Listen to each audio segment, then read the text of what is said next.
It would be funny though. Okay, hold on. Let me just go. Oh my god, it's here. the dateable stamp. Dateable. Dateable. Total honk. My grandma was right. I am the world's most perfect man.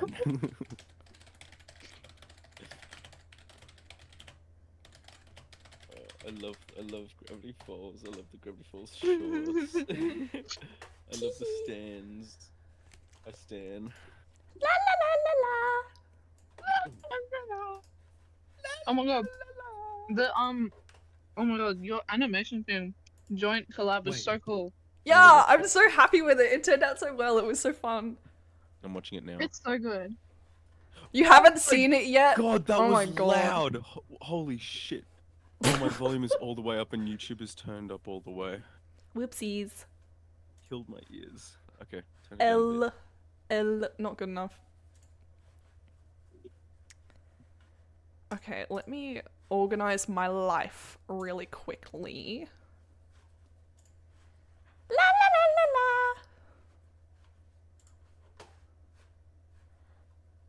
La la la la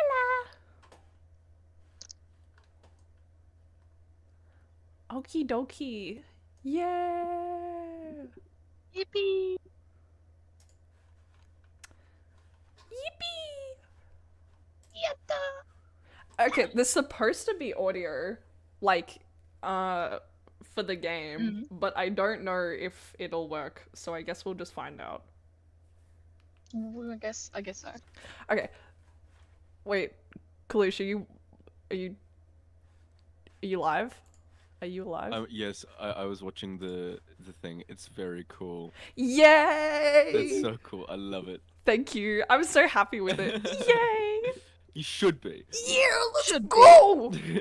Okay, so I'll start anew. Can you hear it? Yeah. Yeah. Yeah! Oh my god. Alright, wait, we need to decide who's voicing who.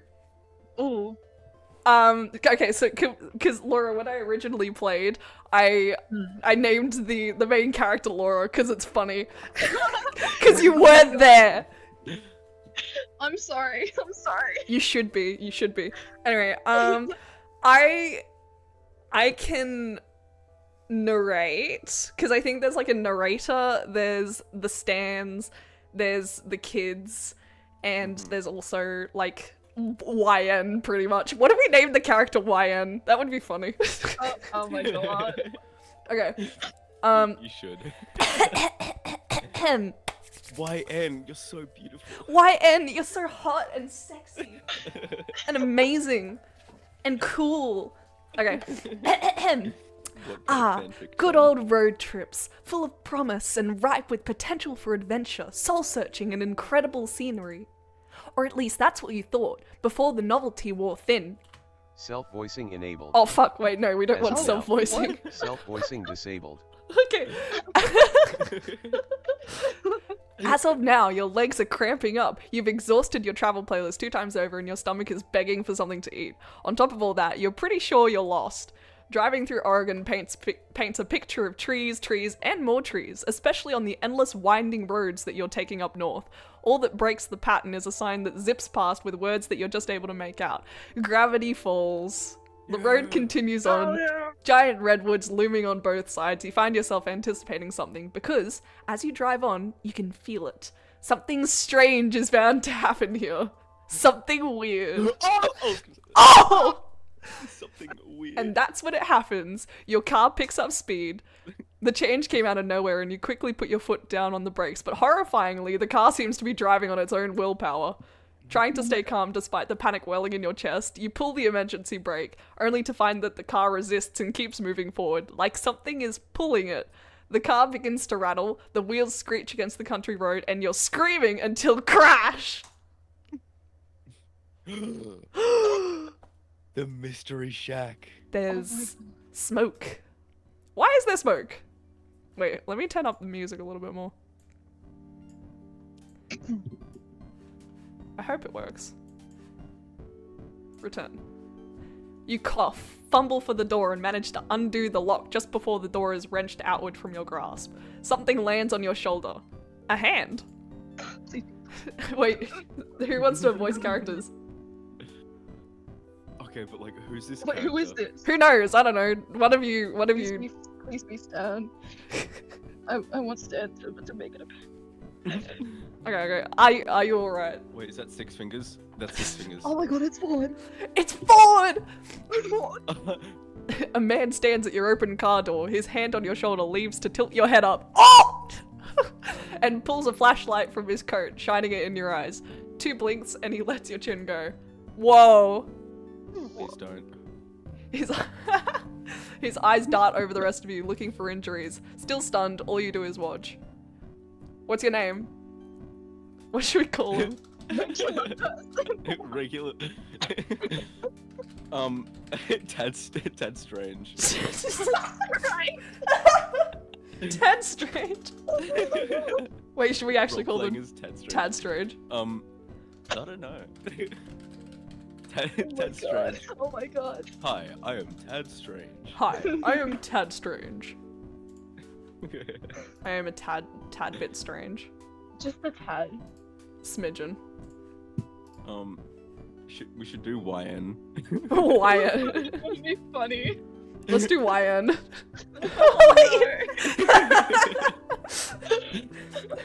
YN, you're looking absolutely fabulous today. Let's do YN, it's funny. Yeah, Yeah. it's funny. What are their pronouns? What is YN's Okay. pronouns? I don't mind. Alright, let's do they them. Oh my god. Come on! What have you voiced Ford? Pick one of us. You're the host. Pick one.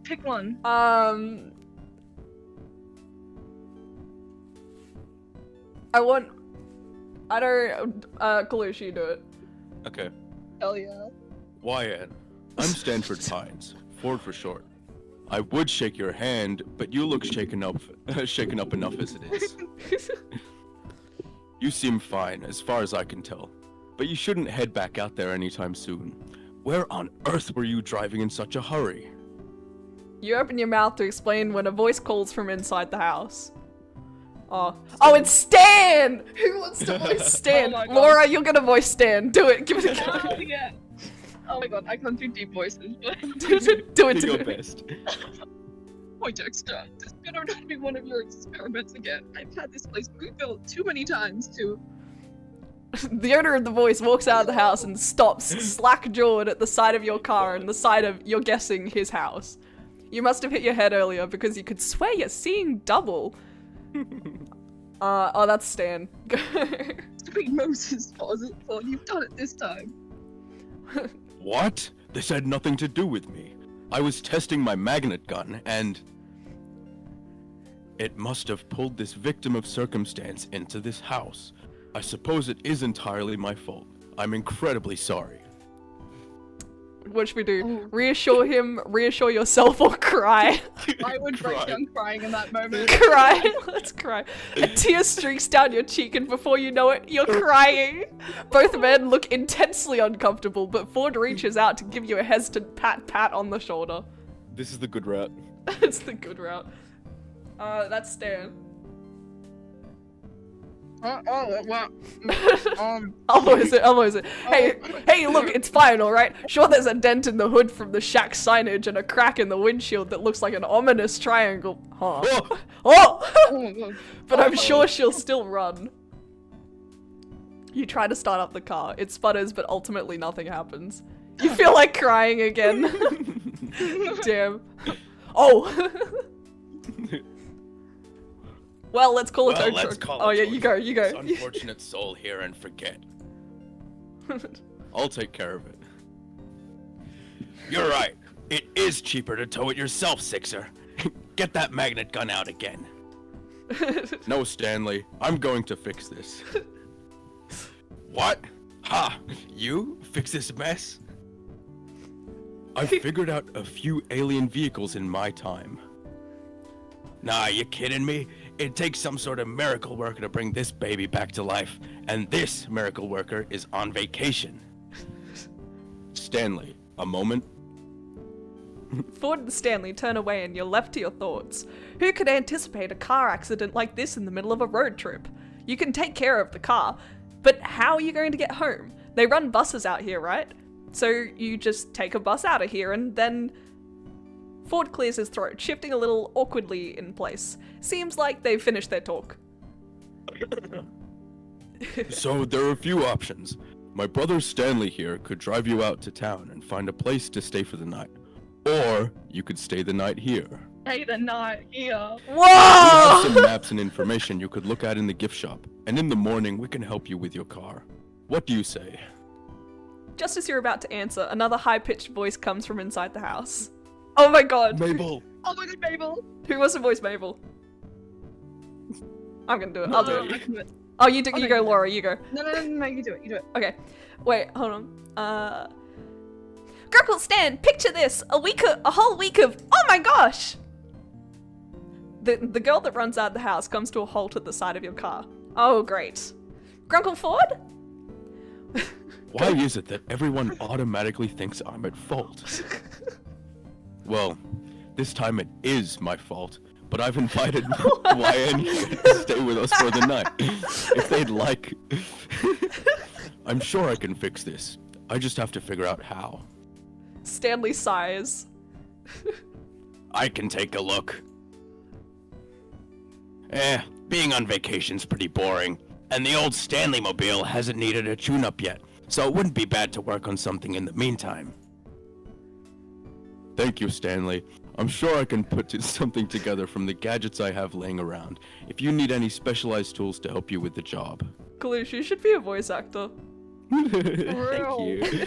And let me introduce myself. I'm Mabel. You can ask me anything. I pretty much know everything there is to know about this place. Wait, Laura, I want you to voice YN. Oh my god. Go. I'm finishing my mouth. Hold on. Okay. Nom, nom, nom, nom, nom, nom. No. YN. Wait, Your name. Hold on. I haven't even said anything yet. I appreciate you're up and let me stay.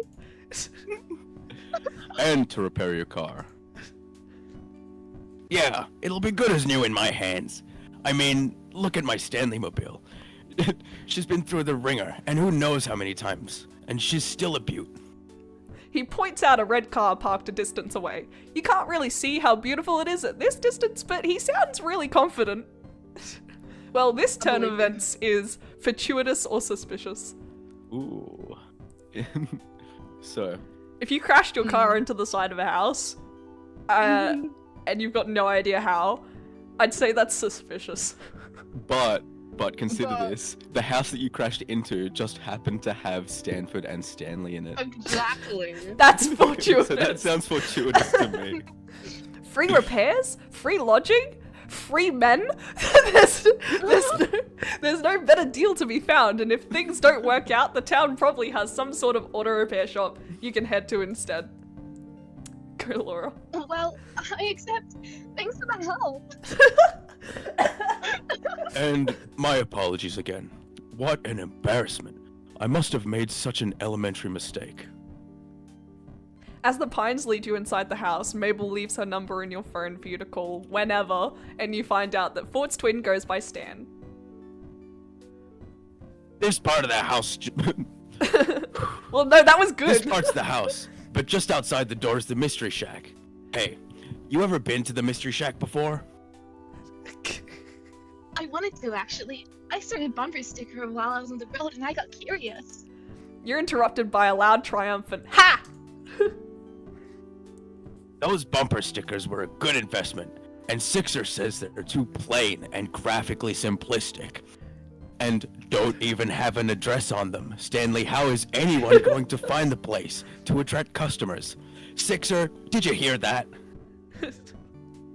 Well, they are graphically simplistic. I don't know how they found the place, let alone thought, what is the Mystery Shack? Was compelling. I kinda liked it. See, they kinda liked it. Hey, I like you, YN. How about I give you a tour sometime? Regular price. Tomorrow? Then I'll have to squeeze all my get-to-know-you questions in today. YN, tell me, capybara, yes or no? Good question. At that moment, a boy passes in the hallway at the far doorway, and Ford calls out to him. Oh. Dipper, my boy. I'm surprised I didn't see you run out to the scene of the crime. I don't know how to voice Dipper. Crime? What crime? I saw an alibi. I swear. Oh, you have someone with you. Haha. Hey, I'm not suspicious at all. Did you guys see that car in the side of the shack, though? For a second, I thought the Manitors were back with a grudge. Yes, about that, Dipper. Meet YN. I've, stranded their car here by accident. They're staying here for the time being. Sorry, stranded their car here? You crashed it? Yeah, the S in shack fell on it and everything, and the windows are cracked. One window, the windshield. And YN was lucky to make it out alive.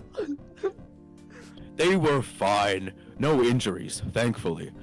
The magnet gun's rather safe despite never having been tested in a formal setting. Yeesh. Did you not, take safety precautions or anything? Actually, the irony of the situation is that I was trying to install a safety precaution. Hey, if you two are gonna do your nerd talk, I'm gonna get YN set up. Mabel, sweetie, why don't you show YN around? Let them stay in, the storage room. That's still empty, right? I'll make it empty. The rest of the day consists of Mabel showing you the storage room you'll be staying in, then the kitchen, and the living room, and the hallway, and the bathroom, and pretty much a comprehensive tour of the mundanities of a regular house.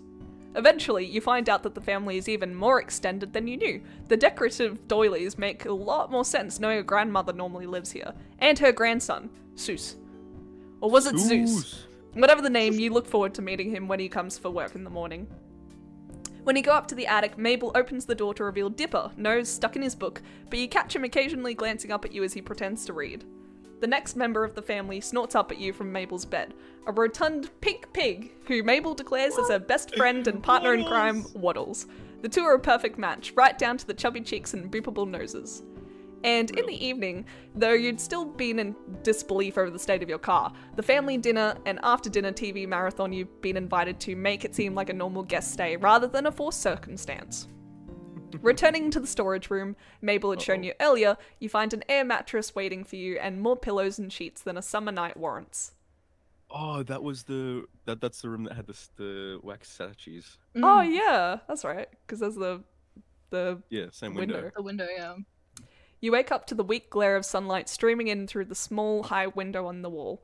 You can't remember your room having this kind of feature, or any hotel or motel room for that matter, and then yesterday comes crashing back to you. You glance at the time to see that you've slept into the afternoon. Experiencing the accident yesterday must have left you tired out. Despite having been assured yesterday evening that you were free to anything in the fridge, you still feel like you're imposing on the Pines family and try preparing as polite a guest breakfast as you can. You wash your dishes in the sink before you leave, and just as you're about to exit the kitchen, you bump into Ford. Hey, Excused. Yes, from yesterday, of course. For a good solid moment, Ford regards you in awkward silence. Ford stares you down. He stares you down. Oh, he's still staring. Ford clears his throat. I believe Stanley's taking a look at your car outside, if you want to be there for it. You give a nod and make to leave for real this time when Ford speaks up again. And YN, I'm sorry again for the accident.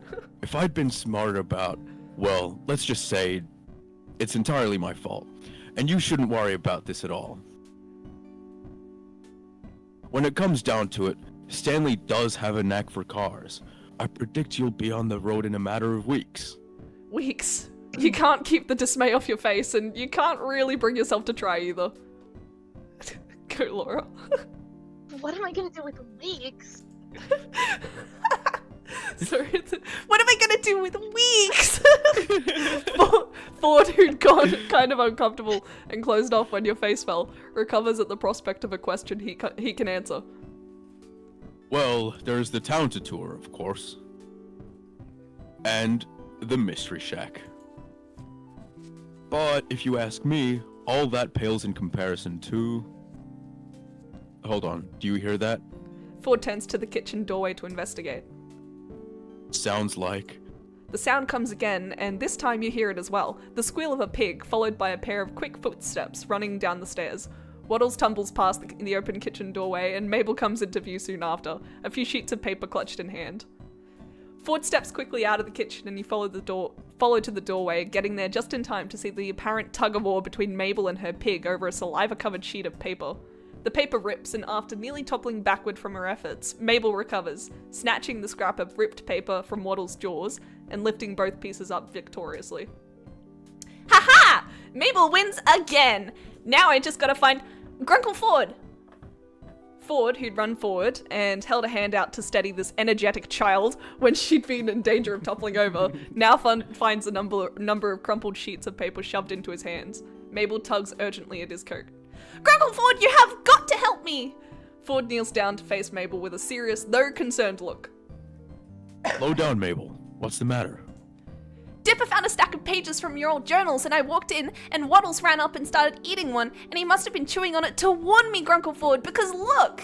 Mabel takes the ripped halves of paper back from Ford's hand and joins them together, holding it up for Ford to see. I see.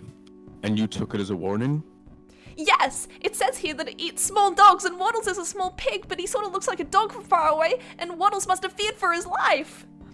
Waddles seems to second this notion with a snort. Or not, as it seems the pig is lounging adorably a short distance away in the hallway. You can't imagine what this dangerous predator could be? Some kind of wolf? Something bigger? You're suddenly not so keen on staying anymore. Remember the pterodactyl I told you about? Waddles was so scared that time I can't let him leave my side. Pterodactyl? You suppose pigs are allowed in museums around here? How about I finish that repellent I never got around to completing? That'll keep Waddles safe from harm. Mabel flops down on the floor in relief. Grunkle Ford, you're an actual lifesaver. Waddles, you have nothing to fear. Ford chuckles, lifting himself out of the kneel and standing back up. Alright, I'll go get my recipe. Ford turns to leave, and you suddenly remember that with nothing better to do for the weeks you're going to be here, it wouldn't hurt to get to know Ford. He seems to know what there is to do around town anyway, and you'll need that to not die of boredom in the first week. Or, more pressingly, you could go check on your car and see what Stan's made of it so far. You're not exactly eager to face seeing your car on the side of a house again, though. What should you do? Oh. Ford route or Stan route? Oh, Ford or Stan. That's a big choice. We're not even at the big choices yet. Shit. Well, Oh my God. I'm indecisive. I kind of want to do the Ford route. Yeah. Get it. Ford rat it I'm is. not opposing to any of them. I love them both. Either You way, like both I'm of down them. as hell. I think we should do Ford. I like Ford. Oh yeah. Slay. Slay. Go, Laura. Oh my gosh, wait. Ford, wait, need a hand with that recipe? I can handle it myself.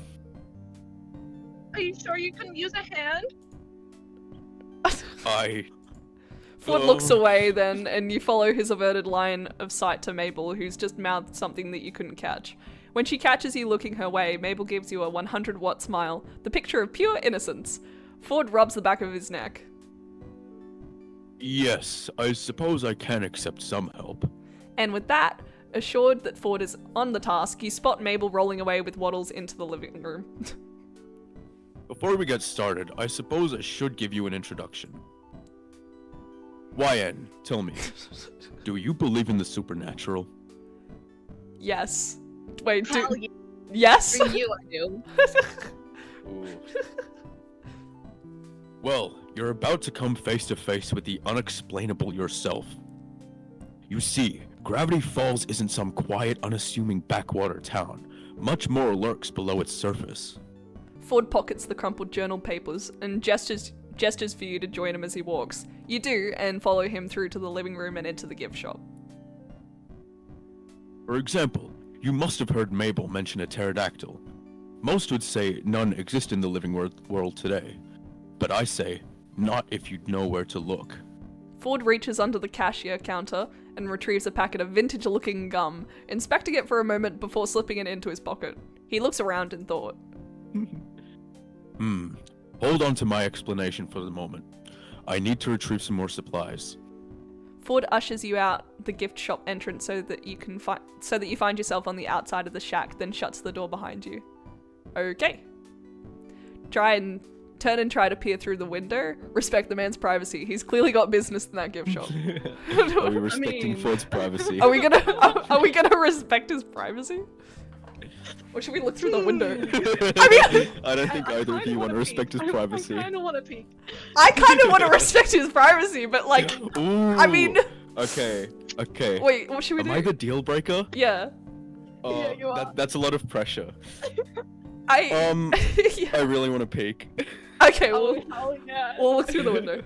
The glass is dirty enough that the sunlight hitting it obscures your vision of the room within. You catch a grey and tan blurry figure that must be Ford at the far wall. You lean in too close and have to step back before you leave a conspicuous handprint on the window pane. When you look back in, Ford is gone. Ooh. You turn back around. You're just going to stand out here until Ford returns. Not too long later, the door opens behind you and Ford joins you inside, looking no different than before. He must have stored whatever supplies he went to retrieve in his coat, but the trench coat falls too naturally on his figure for him to be hiding much. Where were we? Ah, yes. Ford pulls a pen and pad of paper from his coat, walking as he writes. Just as you're about to head out, he stops and smacks his hand to his face. Oh, shoot. 1 second. Ford hurries back to the house, realizing he forgot one important component to this adventure. A butterfly net? Before you get a chance to ask, he strides out ahead of you, obviously in no mind to tell you what it's for quite yet. The pair of you walk past the shack and down a well-worn path into the trees surrounding the house, sunlight peeking between the pines. He double-checks whatever he scribbled onto his paper, and tucks it back into his coat, seemingly infinite pockets. He stops and turns to face you with a definitive nod. My recipe for repellent called for a sprig of lavender, 2 thin slices of ginseng, a drop of bat blood, a chunk of amber, and 3.5 milliliters of ink. He pauses, staring down at the path in thought. Obviously, I already have all those components on hand, all except for one last ingredient, a single moth's wing. From Mothman itself. Damn, we're gonna have to find Mothman. Shit! You can't help it. You gasp. Ford glances at you and you think you see a hint. Wait, is Mothman in the journal? Got my journal.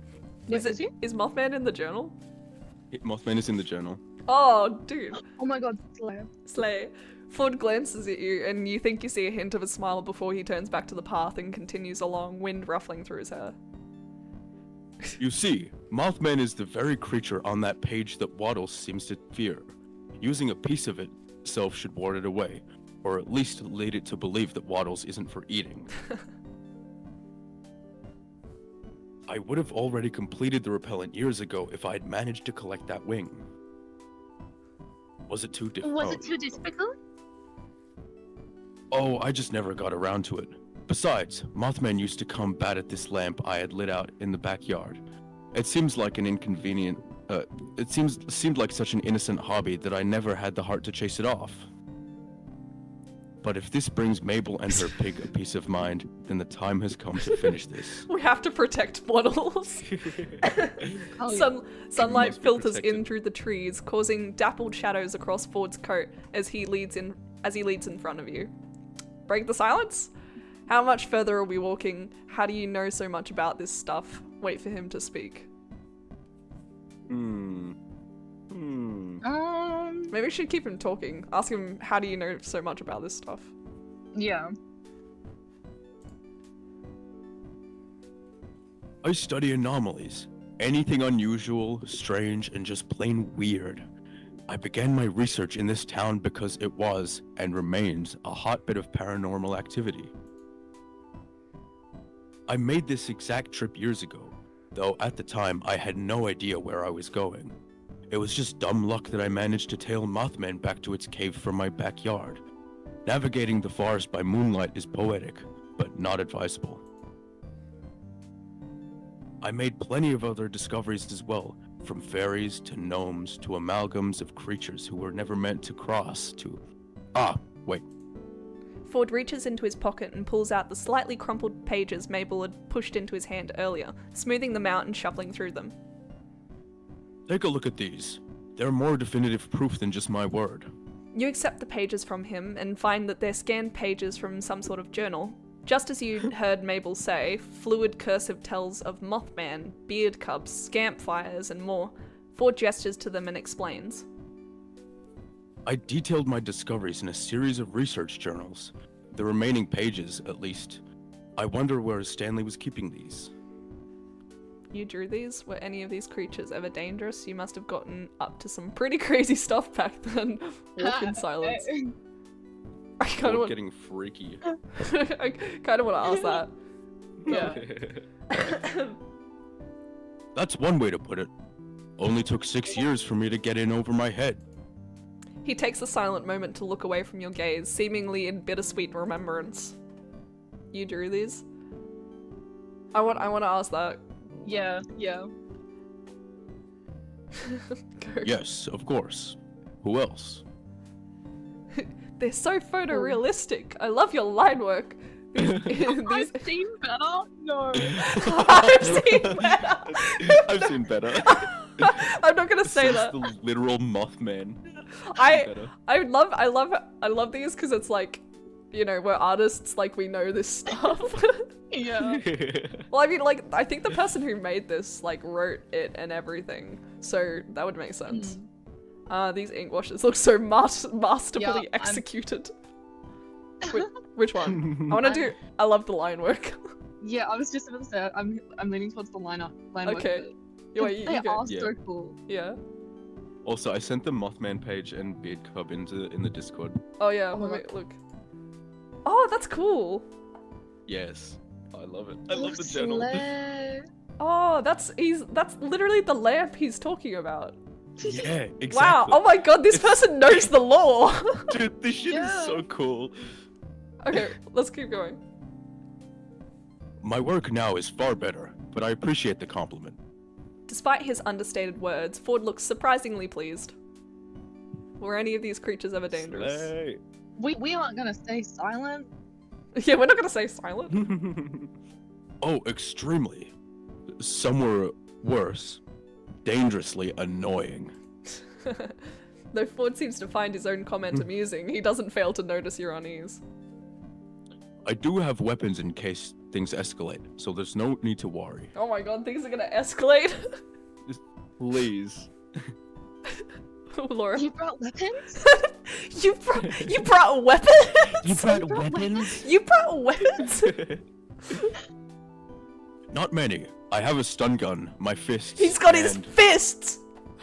my sharp wit. Sharp wit! My sharp wit. I feel safer already. You didn't bring your magnet gun? Ask him about these creatures, walk in silence. Wait, let's say that one, because he pulled out the car into a house. I thought it would be prudent to leave its magnetic fields alone for a while until I have the time to optimize it. You see, I was trying to widen the area of magnetic influence, but it's been a while since I last worked with the gun. I needed to refamiliarize myself with its inner workings. I guess I switched a wrong wire or two instead and narrowed the beam. I'd like to see how that works sometime. Ooh. Ooh. Really? You know, if you're interested in devices like that, my old research colleague Fiddleford would have more to show you. He's the engineering genius around here. Fiddleford! Fiddleford! Ask him about the creatures. I want to ask him about Fiddleford. We'll do this one. Fiddleford. Fiddleford, yeah. Oh my god. Oh! Damn. Okay. Oh, cool. We can unlock lore. Oh my goodness. I could It find says all here of that these in the Mothman channel. turns into a bunch of moths. You mentioned gnomes. It Will we does. catch? It does? Yeah. Oh Like my- Mothman is made up of a bunch of moths. It says that. Oh my god. It's actually like this person knows the law. That's crazy. Oh yeah. So about this leprechaun, there are floating eyeballs here. Okay, let's just start from the top because I think we can come back to these. Hopefully, Yeah. yeah. Yes, that's how we'll get the Mothwing. Then why not use balls as repellent? Well, I've never tried. Could the most conventional method be the unconventional one? Or would Mothman be able to overcome it? And be able to overcome its mothly nature and persist? It's mothly nature. Ask him I about love these its mothly creatures. nature. No? Nerves. Other places have rats, mice, or insects as house pests. We have gnomes. It's like How to Train Your Dragon. We have dragons. We have gnomes. Picture your typical garden gnome, but more disturbing. Will we catch sight of that pterodactyl? I doubt we'll spot it today, but perhaps we can go bird watching later if you're interested. Yeah. Oh my Slay. god! We can go bird watching together. Yeah. Leprechaun. Leprechaun. Ford groans. You wait for another answer, but that's it. I looked up what the leprechauns look like because I wasn't It's- sure, and like they're It's so it, yeah. stupid. It's so corn. I found it again. Okay, I love it. there are floating eyeballs here. Sounds disconcerting, doesn't it? I once released them in my house by accident and found eyeballs in the most unsuspecting of places for months. My guests chose not to comment on my choice of house decor. Damn. Damn, he got Wait, the floating balls eyeballs. everywhere. Whoa. Whoa. Whoa. I thought the eyeballs came from Bill. Okay, the Bill's floating eyeballs are much bigger than the regular ones, Oh. but Yeah. the floating eyeballs are also in the journal. I love the journal. I want to read the journal. You should bring it to uni. I will. Giant fruit bats, actually.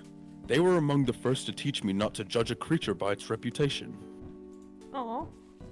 I only realized they were harmless once I'd been bitten by one. That sounds pretty bad. It actually healed quite fast. I attribute that to the health kick I was on soon after. We're just appealing to Ford's ego. Oh, 100%. 100%. Letting him yap away. We are just letting The him yap. Gremloblin. The Gremloblin. Ah, a rare specimen that I've since steered clear of when accompanied by others. Though, if you want to see one in person, I'm sure it wouldn't hurt to walk into that situation again for the sake of education. Okay. Damn. Do not look the Gremloblin in the eyes. Bad idea. I think that's... There I aren't think anymore. that was all the choices. We have to keep walking in Yeah. silence. Damn. Oh no. Suddenly, Ford puts an arm out in caution, slowing his pace. You narrowly manage to collide into him and take a quick glance around to see nothing? Look, there. You see what looks like a bundled up plaid shirt moving along the forest floor. Wait, is that a beaver's tail? It looks like... The platypus! The platypus! A platypus! Ah, what are you doing all the way out here? Don't you mean a platypus? Ford shakes his head with a grin. I meant what I said. It's a platypus. It's a platypus. It's a platypus. I love the platypus. Oh wait, we haven't seen this in the show. It's in the journal. It's in the journal! Yeah. Ford No, moves you into gotta a read it. crouch, but I It's want to. so good. I can probably find a PDF of it online, but I want to read it like in real, Oh. in like in real life. It's so different actually being able to hold it. Yeah. Ford moves into a crouch, but stays at a respectable distance, following the small creature. You watch him, and after a moment, mimic his actions. Ford's giving the creature a bright smile, the first of its kind that you've seen since leaving Mabel at the shack. You're a cute one, aren't you? And in one of my favorite patterns, too. He has a favorite. He has a favorite platypus pattern. Ford motions for you to move Slay. forward a little more to the distance he's maintaining. Oh, wait. If I were to rate the oddities that live in this forest on a scale of least to most annoying, these little guys would get immunity. They've done nothing wrong, and I appreciate them for it. He likes the platypus. As the two of you watch in quiet appreciation, the platypus ambles into the underbrush and vanishes from view. What a cute little guy. What a cute little guy. What a cute little guy. The two of you continue deeper into the forest. The foliage seems denser now, and you look through the treetops for a glimpse of the sun, which has by now dropped low in the sky. It had been already getting late when you left, but you hadn't thought Mothman would be this far out. Almost as though he'd read your mind, Ford answers for you. Mothman is rather reclusive, and as such, lives deeper within the forest than bolder creatures like the gnomes. Are you alright? Huh? That is, are you tired at all? Oh my I should god! have asked sooner. It's been a long time since I've traveled with anyone new. Stanley, tends to speak his mind without my asking. I'm tired, that was a long walk. I'm worried about getting stuck out here at night. I'm fine, really. I would probably say the middle one. Oh. True. Okay, I'm Ford, tired, Ford's there gonna was say a something long- reassuring if you go with the middle one. Yeah, let's try that. Yes. I know these woods like the back of my hand. We'll make it back. He's fine. At least, Oh! I used to. It's been a while. Damn. Okay. Okay, well, you feel the opposite of reassured. Oh my god, He we tried, could- he tried. He tried his best. Tried. In any case, we still have some time until sunset. Let's wait here in the meantime. They're gonna watch the sunset together! Yes! You mentioned traveling with Stan.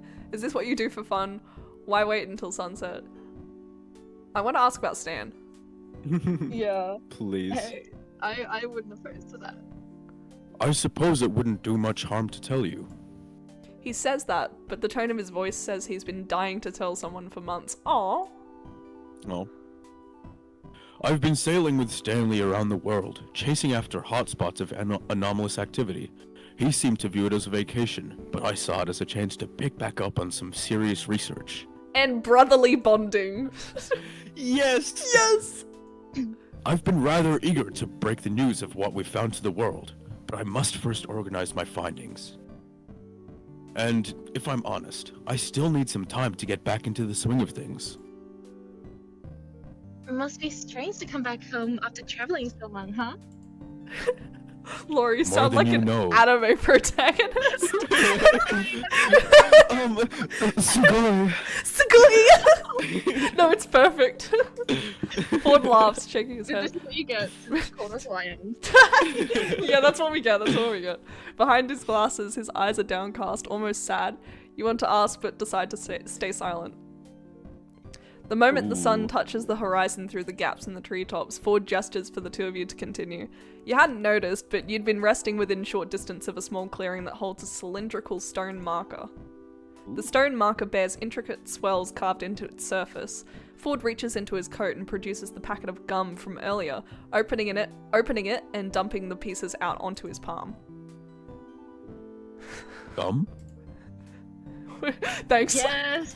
Thanks. Unsure of why you came all the way out here to unwrap gum at sunset, you accept a stick of gum.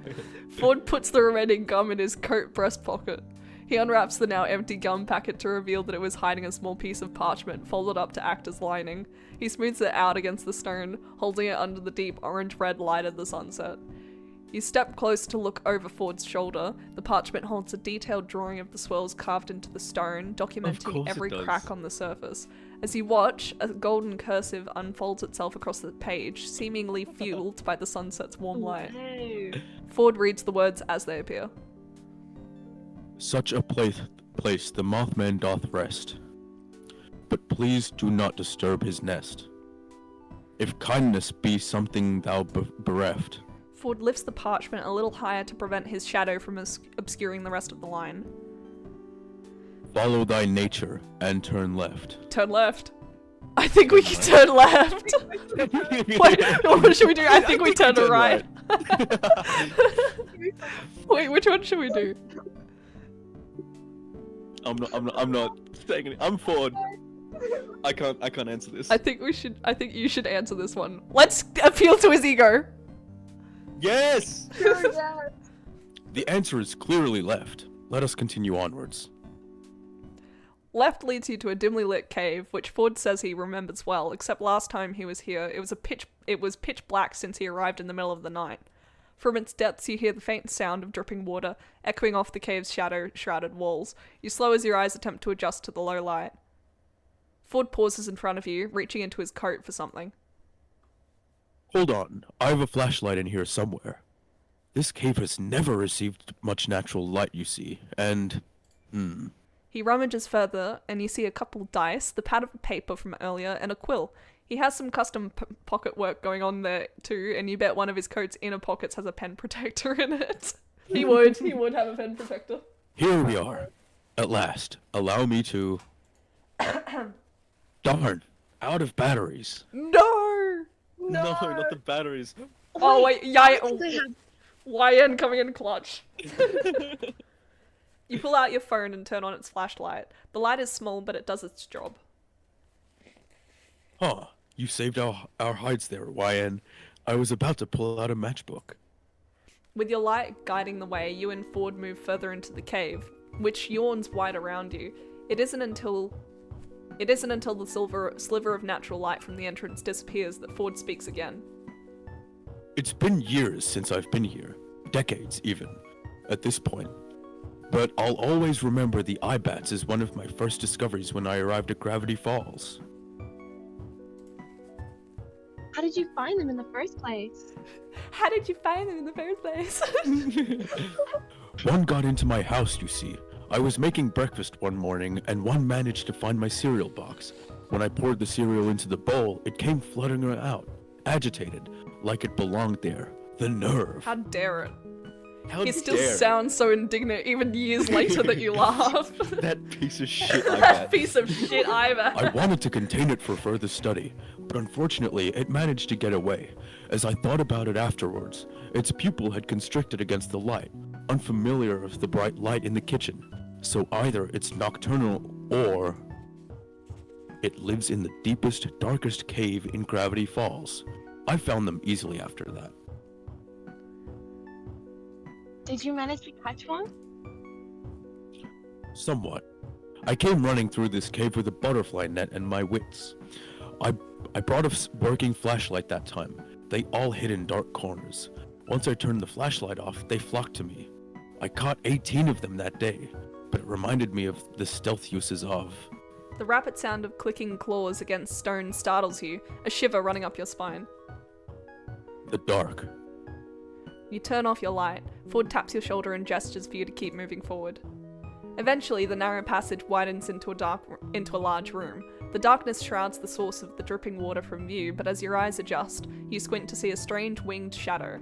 A shadow with eyes that glow red and near darkness like rubies. Whoa. Your breath catches in your throat as the realization comes over you. Ford is apparently fairly close to you in the room, and you find— oh my god, they're close together! You find when he speaks a few inches from your shoulder.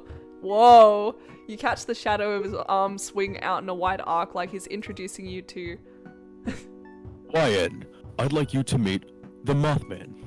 He whispers, but even in the dark you see him grinning excitedly at you. Ford looks between you and the Mothman, apparently hoping for a dramatic reaction. Your speechlessness seems to satisfy him. Don't worry, it hasn't noticed us yet. Here's the plan. You make contact with Mothman, and I... He pulls out a butterfly net and a large lidded jar. Now where that one came from within his coat of mysteries is lost to you. will capture one of the 100 moths that comprise it. Wait, I get to touch Mothman? The Mothman? Can we say Oh my that? god. Yes, can we? Yes, and it turns you into 100 little witch moths. Wait, I need to read that again. What? It's fine. Yes, and it turns into... Yes, and it turns into 100 black witch moths. It's like experiencing a swarm of locusts. Surprising when you're not expecting it. Remember, even just a light touch is enough. You steel yourself. awaiting Ford's signal. He waves his hand to coax you forward, and then it's up to you to decide how to, well, make contact. Run around and back. There's fight music. Oh shit. Run around back to its blind spot. Run straight for it. Approach with stealth. Approach with stealth? What are we gonna do? Yeah? Yeah, go for it. Alright. You tiptoe towards the Mothman, remembering Ford's comment on the dark and trying to channel your inner stealth skills. Of course, that's the moment your phone decides to start blasting Taking Over Midnight by Ansandra. Oh my god. You're confused before remembering that Mabel added her number to your contacts and must have made that her custom ringtone. Mothman turns at... Let me turn... Oh no. Oh shit! Okay, doesn't matter. Your task accomplished, Ford runs into this large swarm... I need to... Hold on. Shush music. Return. Ford rushes into the large swarm of moths, waving the butterfly net with a few unsuccessful swipes. He tries swatting the more aggressive ones away, but there are too many! Use the phone's light to attract them towards you and away from Ford. Run up to Ford and start swatting at those monsters with your bare hands. I do that. Oh no, not the moths! Start everybody slapping also- Ford's chest. Slapping Ford's chest. Oh no! I'm so sorry! I meant to No, touch- get away from Ford, you foul moths! I keep on missing them. Oh my god. Oh no! Wait, which one should we do? Do the hands one. Just 'cause Yeah, surely. Yeah, yeah. you do this. It's a bad idea. You know it's a bad idea, but what on earth else are you meant to do? No, no, you might kill one. Be careful. Turn that light on again. You do, and the swarm is instantly drawn to the light. You back away from Ford step by step until you're reasonably sure Ford's been freed from his mothly trap. Ford calls from where he is. I've got one. Turn off the light. You turn your phone's light off. With no light and no threat to focus in on, the cloud disperses. Go, Laura. Oh my god, that was amazing. Ford laughs, brushing dust and dirt off his trench coat. You could say that. Our completed repellent is within sight. Let's head back. Ford turns to leave the cave. He looks so calm and content. You, on the other hand, are buzzing with energy under an adrenaline rush. Should you go for a high five? Yes. Yes! Yes. Yes. You raise your hand in a universally understood offer of a high five. Ford pauses, blinking, and only gives an awkward forced smile before high-fiving you half-heartedly. Ah. Yeah, let's Slay. go! We high-fived Ford. When you and High six. High six. I think. When you and Ford finally reach the cave entrance, you find the forest that you'd left in the dying light is now awash with a silvery glow. A gap between the leaves overhead provides a view of the night sky, along with a long strip of stars. A few more steps and the Milky Way comes into view, looking as if a tear across the fabric of the sky. Ford notices you looking. See something? The pterodactyl doesn't usually come out this late, but being a prehistoric creature, its behavior is rather unpredictable. I've never seen the Milky Way in person before. I haven't seen the Milky Way in a while. Wait, Ooh, okay. do we touch grass or not? Let's say in a Has while. YN seen it before? Has YN seen the Milky Way before? Let's say, wait, no. YN sounds like an anime protagonist. Let's say they've never touched grass. They've never touched grass.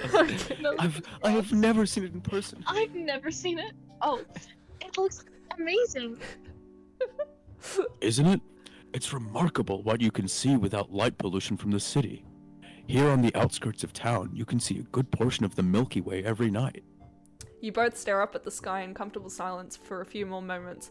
The quiet of the forest settles in, along with the distant sound of flowing water, and you find yourself surprisingly glad that Ford had accidentally pulled you out here, if this is one of the moments you get to experience. Out of the corner of your eye, you swear you see Ford looking at you. Oh! Instead of up, but when you tilt your head back down, his attention is elsewhere. Eventually, the two of you come to wordless mutual agreement to continue on, and you're walking again. Go, Laura. You'll have to show me the other creatures that live here sometime. You're glad you said so when you look over and find that Ford looks pleasantly surprised to hear it. His chest puffs out with pride when appealing to his ego. Hell yeah. Of course. Maybe we'll even get to a spot to hide behind, or tag along with Dipper when he next visits the multi-bear. Oh, the hide behind. Hide The behind. multi-bear. Oh my god. Oh my god. Oh, the what? Ford taps his temple, grinning. You'll have to wait until I show you to find out. Oh my god, they get future dates. Oh, hell yeah. God, I'm holding you to that. Oh my god. We have some time left before we get back, if you're up for another walk. You must make a face because Ford looks back to you and laughs. We're not far, I promise. I just thought I might answer a few of your questions, if you have any.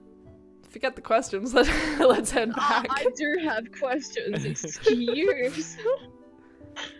You must stay in great shape if you all do this. Oh my god. Incredible question. Damn! Ha! You know, actually, this sort of thing isn't part of my exercise Exercise regime. Yeah, anyway. Ford turns left at the stone marker towards the sound of the river, and sure enough, after a while it comes into view. The moonlight illuminates the water as you walk along it. After following the river for quite a few minutes, the shoreline expands into a small round lake in the center of a clearing. Overhanging it is a large flat rock, the kind that could be used as a less than effective diving board in times of emergency. The emergency being that one just had to jump into the lake. However, neither yourself nor Ford really- hold on, I need to cough. I'm dying. Anyway, neither yourself nor Ford really look in the direction of the diving board. It leads you towards the edge of the lake where a relatively flat boulder could substitute for a bench, and the two of you take a seat. Ask about other creatures in Gravity Falls, family, mystery shack. Ask about I'm staying. hoping it lets us do it all. Yeah, it'll probably let us do that. Ask Ford about the stars. That's a romantic way for him. Okay, but the stars is also like Bill's thing. So Yeah, he's gonna no, get it is. uncomfortable, I bet. Oh, Wait, yeah. Can Wait, we ask the stars thing first? let's do that. You ask Ford if he has a favorite constellation, Guess and his not. answer comes faster than you expected. Orion and Orion and Ursa Major, that's right, without sorry. a doubt. What about you? Oh, I like the stars in general. What's that one? Triangle. The triangle! The Triangle? triangle! Let's do the Triangle? triangles. Triangle? Yes. Triangle. Ah, technicalities. That's actually an Big words, Ford! That's actually an asterism, a different type of celestial object. Oh man! He didn't talk about Bill! Oh well. Aw. Damn. Ask about other creatures, ask about family. Let's ask about family. Yeah. Ooh, yes. So, what is Mabel like, Dipper, Seuss? Oh, look at, oh wait, let's ask about Seuss. Yes. Ah, the handyman Seuss. He's, well, I'm not sure what he does exactly, but Stan gave him the rights to conduct his business with the shack, so he spends his day giving out tours, selling merchandise, fooling the townsfolk, giving no refunds, and the like. I may not have been around the original Mystery Shack very often while Stan was still running it, but I believe Seuss is doing the brand name good. Yay, Seuss! Seuss! Who should we ask about now? Or Stan? Mabel. Or Mabel? Let's No, ask do Mabel. Stan last. Do Stan last. Okay, Yeah. Mabel. In short, a force to be reckoned with. She radiates charm and positivity, and has depths of determination I can only guess at. You'll find out for yourself, most likely. It's hard not to wake up one day and find yourself her friend. Aww. Aww. Perhaps you already are. Aww. He wiggles his fingers spookily in the air and you laugh. I don't doubt it. Dipper. Dipper is very intelligent. In many ways, he reminds me of, well, myself. Aww. Last summer, he found the research journals I mentioned and instead of overlooking them, made some impressive contributions of his own. He has since started his own journal, and I look forward to see where life will take him. He's made me prouder than I can say. Aww. Aw. I like the similarities between Dipper and Ford. I think that's really cool. Yeah. They're so cool. Pines. Stubborn, foolhardy, a liar, and a cheapskate. But a true hero at heart. There's no one else I'd rather call my brother. So real. Aw. Yes! That's so sweet. Ask about other creatures, ask about the mystery shack, about staying. Ooh. Do the creatures. Okay. You said to wait. Can I at least get a preview of what I'd be getting into? Oh my god. Not content to leave them to discover for yourself, hmm? Well, has anyone told you about the Gobblewonker? The gobble. I'll gobble your wonka. The Gobblewonker. You snort, taken aback by the name, but compose yourself when Ford simply raises an eyebrow. Or I don't think so. No. Not even in the tourist guide? Does the office even read my letters? Ford mutters to himself something about updating the tourist guide to warn against local dangers. He sighs with a frustration that's reserved for bureaucracy, but soon lightens up at the prospect of getting to introduce you to another strange creature. Well, the Gobblewonker is a large sea creature that lives in this very lake. One could say it's our version of the Loch Ness Monster. Oh. My old research assistant apparently saw it at some point. He said it was large, gray, and scaly, with a long neck like a giraffe. Fiddleford. You wouldn't have had any odd sightings yet, have you? It's only been 24 hours, but my own first encounter with a stranger occurred shortly after my arrival as well. Not apart from today, maybe last night. Wait, last night? Last night? Last night? Not apart from Ooh. today. Yeah? Up to you. I'll just do this one. Well, don't count on that being the norm, YN.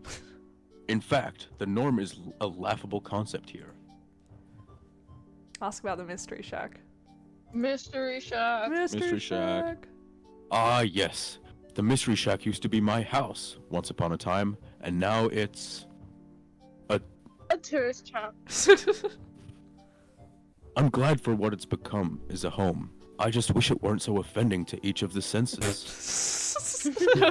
Stan made it offensive to the senses. Ask about staying. Are you really okay with me staying here? Absolutely. I owe it to you after all.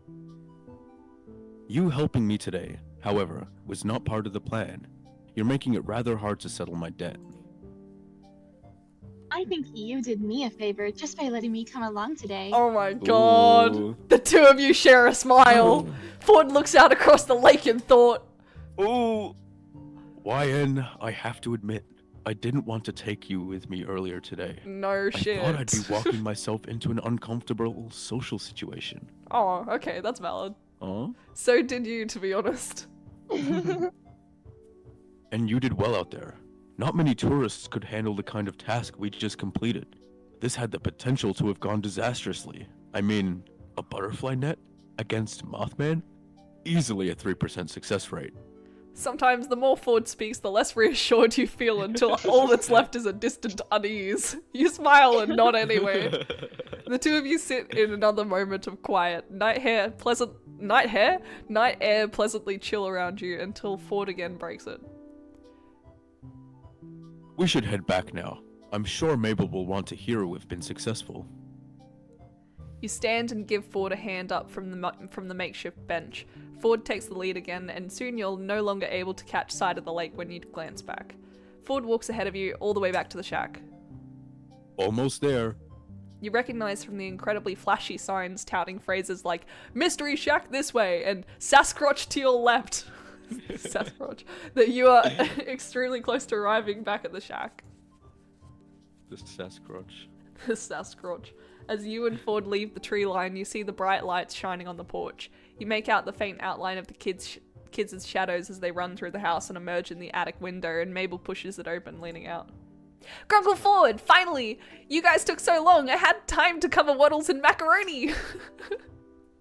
Why would you do that? I have my reasons! Did you get the thing? Yes, and I'm coming inside, so can we stop the shouting? He's coming where? Whoa! Lion, come along. We've got a pig to save. I'm not coming anywhere with you.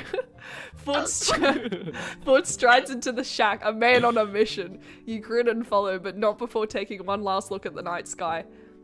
Yeah, maybe your stay won't be too bad after all. Back inside the shack, the grand conclusion to your expedition to the Mothman's cave is spritzing Mabel's pig with the newly finished deterrent until the poor piglet reeks of lavender. You see Mabel and Dipper head up to the bed looking sleepier than usual as a result. Something about lavender is so soothing to the senses that you crash out fairly soon afterwards, face first onto your makeshift bed. Yay! Car crash, more like train wreck. Seriously, did you even try to be nice to him? Oh man! Damn. What? We need to We do were better. stroking his ego the whole time. Unbelievable. We need to be better, apparently. Damn. Wow. Oh, wow. That's sad. YN is not the world's most perfect man. Yeah, this is sad. You wake up to a loud crash downstairs, not entirely uncommon in this house, you're quickly finding out, but still disconcerting. More clatters and thumps lead you to the kitchen, where Mabel teeters on a short step ladder in front of the pantry. Standing on her tiptoes, she reaches as high as she can for a small yellow box on the top of pancake mix. Color mentioned. We should play I think there's another one, where Bill is, like, you can swoon, like, what is it? Seduce Bill or something like that. Oh my god. I think they made another one for Bill as well. We should play that eventually. Oh my god. Hell yeah. Sure. Do you want to keep going? I'll go. Without a word, you go to her side and pluck the box from the shelf for her, placing it into her outstretched hand. Oh, YN! Thank you! Hold on. Grunkle Stan put it on the top shelf for some reason, but need some Mabel cakes! It's a breakfast emergency! Mabel. She waggles her free fingers in your face and you can't help but laugh. You can tell the house becomes more alive when this kid's around. Wanna help make 'em? We only need chocolate milk, coffee, pig food coloring, and pot of goldos to make this breakfast dream a breakfast reality. As delicious as that sounds, you're inclined to ask where the coffee comes into the mix when you realize the house is suspiciously quiet. Cool. Mabel, where is everyone? Oh, Grunkle Stan needed stuff for your car, so we went to go get mecky techie stuff for that. I think Grunkleford's somewhere. You heard? Wait, no.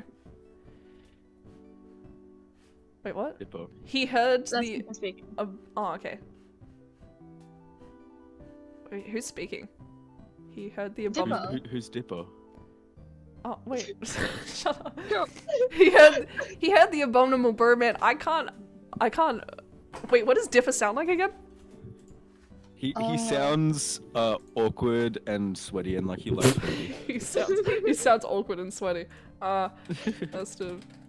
Hang on. Oh jeez, Rick. Oh jeez, Rick. It begins. Dipper, what do we do? Duck. Who's Dipper? Me. I'm trying to. I'm looking Oh, at you're it. just finding. Yeah, I was voice looking clip. at a YouTube video. Hold on. Our uncle had transformed his house Fuck off. to a tourist trap he called the Mystery Shack. The real mystery was why anyone. Alright, I got this. Okay, you ready? He heard the abominable broman was trying to steal soda from campers, so he went to help them out. Oh, that's right. Oh, no, it's bugged. Save. What do you mean it's bugged? It's bugged because the two of them were swapped over, I think. Hang on. I don't Yes. think so. I think Dipper was just speaking from off screen. Oh, okay. Yeah, Just- was you not? Just visual novel stuff. Yep, that's where he went. Totally knew that.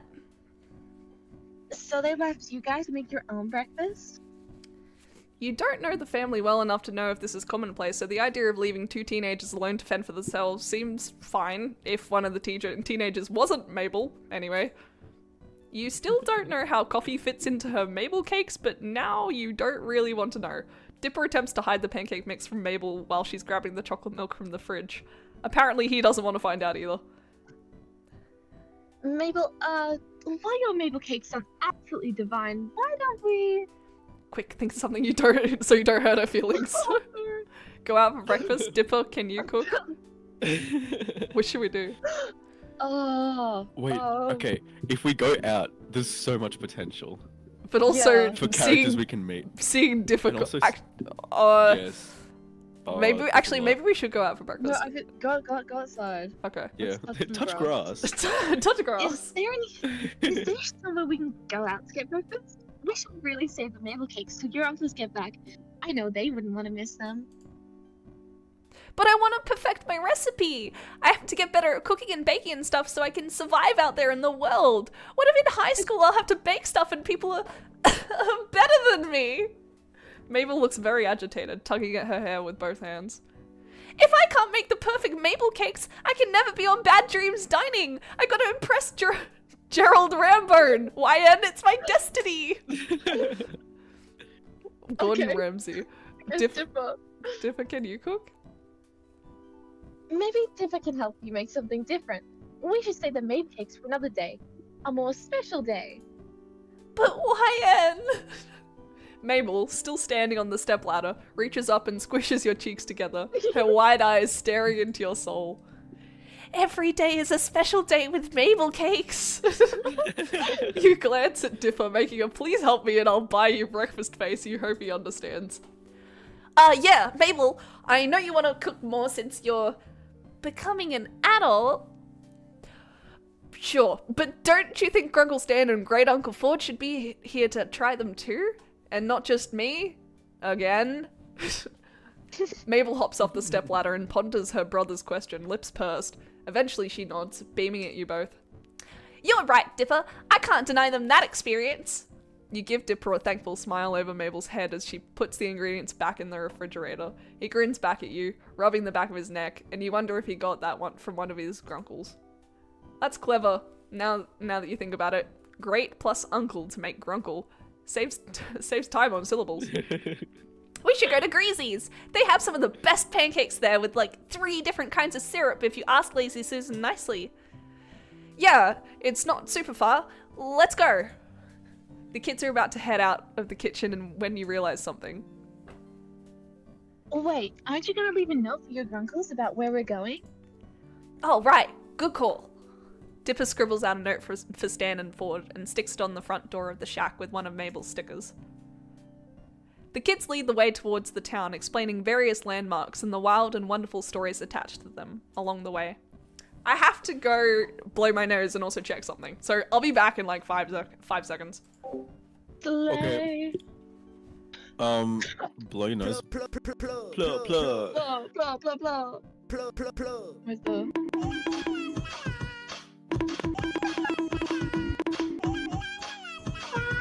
What's this one?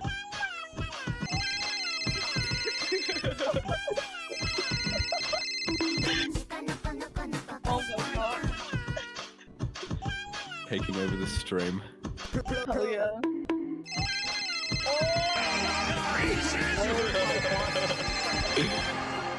Oh my god, this is gonna be impossible for anyone to watch. Slay. Oh my god, double.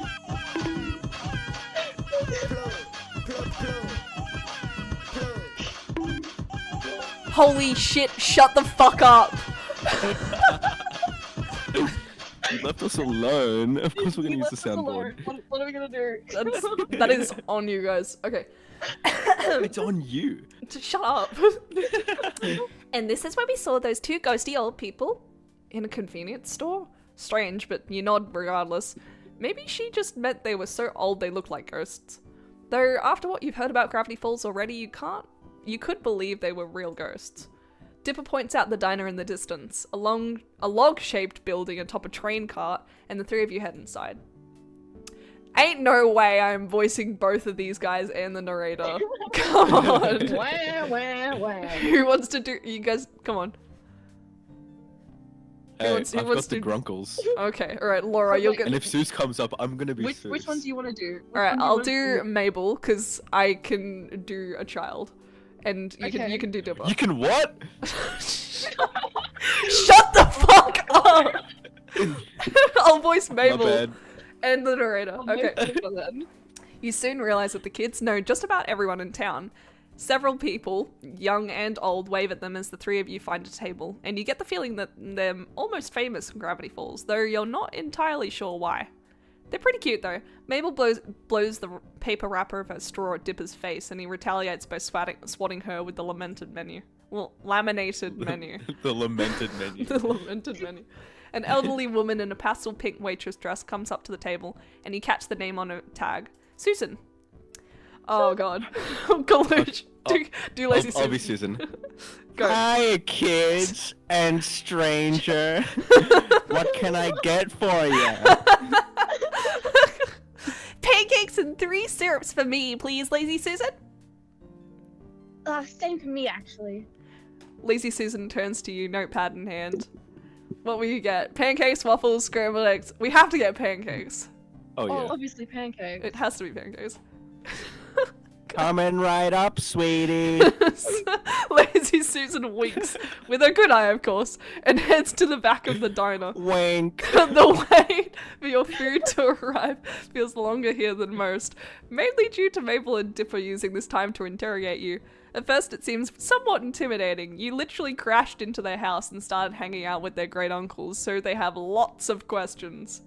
Once the irrational fear of 2 13-year-olds fades out, you recognize their interview for what it really is. They care about their grunkles. If you do start hanging out with them more, they want to know as much about you as possible. Mabel's questions are somewhat nonsensical.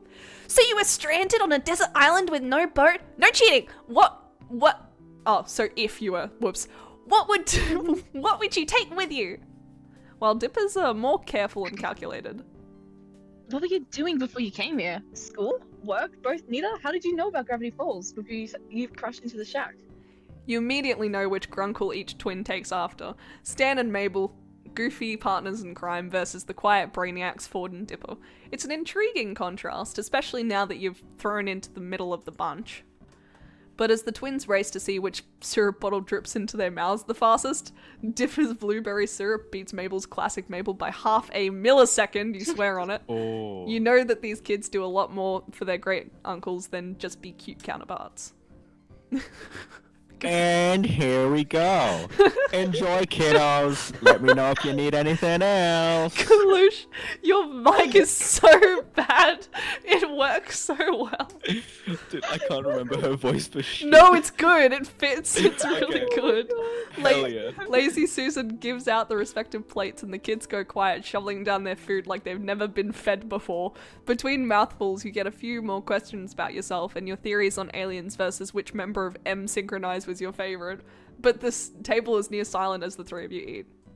That is until Mabel speaks up through a mouthful of pancake. So, YN, if in a totally made up and not real situation you had to pick who your favorite was, who'd you pick? Grunkle Stan or Grunkle Ford? This seems too blatant compared to her other cutesy questions. Dipper elbows his sister not so subtly and she elbows him right back, wide eyes staring at him in a sibling-linked look you can't decipher. Like, say you're in a movie. Like one of those weird movies Grunkle Stan watches on TV with the ladies in poofy dresses riding horses. Awfully specific, but do you let her continue taking another bite of your food? You're the main character of this movie, and you've got 2 guys who are both madly in love with you. This one doesn't mess around with getting right to the point, huh? But you could only marry one of them, so you could be the next in line for the throne. What would you do? Grunkle Stan or Grunkle Ford were your choices. Who would you go out with? Also, Mabel, that's kind of weird, isn't it? Like, really weird and kind of gross. Come on, Dipper! This is important information that's vital to my research! What research? None of your business, yet. But I'm still gathering other research. Mabel leans towards Dipper's ear to whisper, waggling her brow at you before she replies, in not a whisper, but quite the opposite. Research into how you're a huge nerd!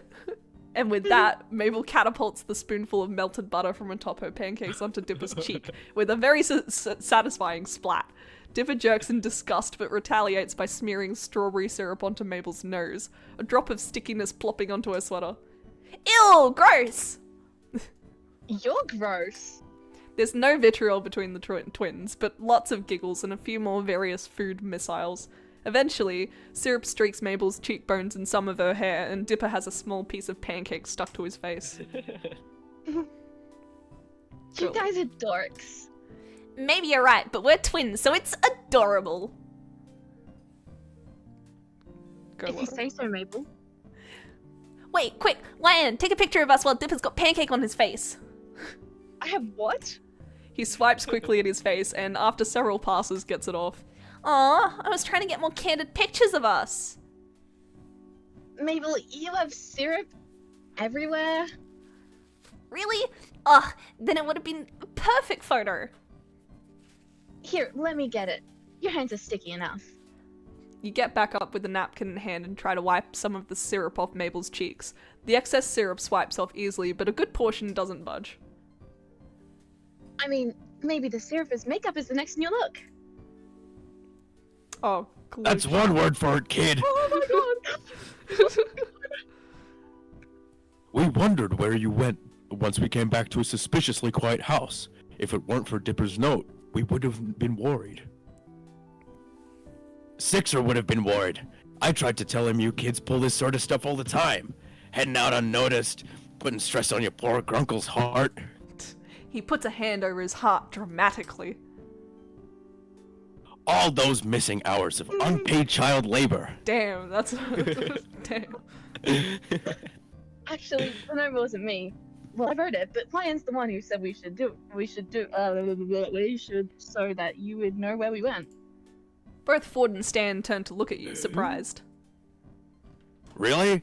Figured these two knuckleheads dragged you here. Why not make breakfast at home? This place is at least a 15-minute walk from the shack. Well, You glance at Dipper, swiping his finger across Mabel's cheek and licking the blueberry syrup off.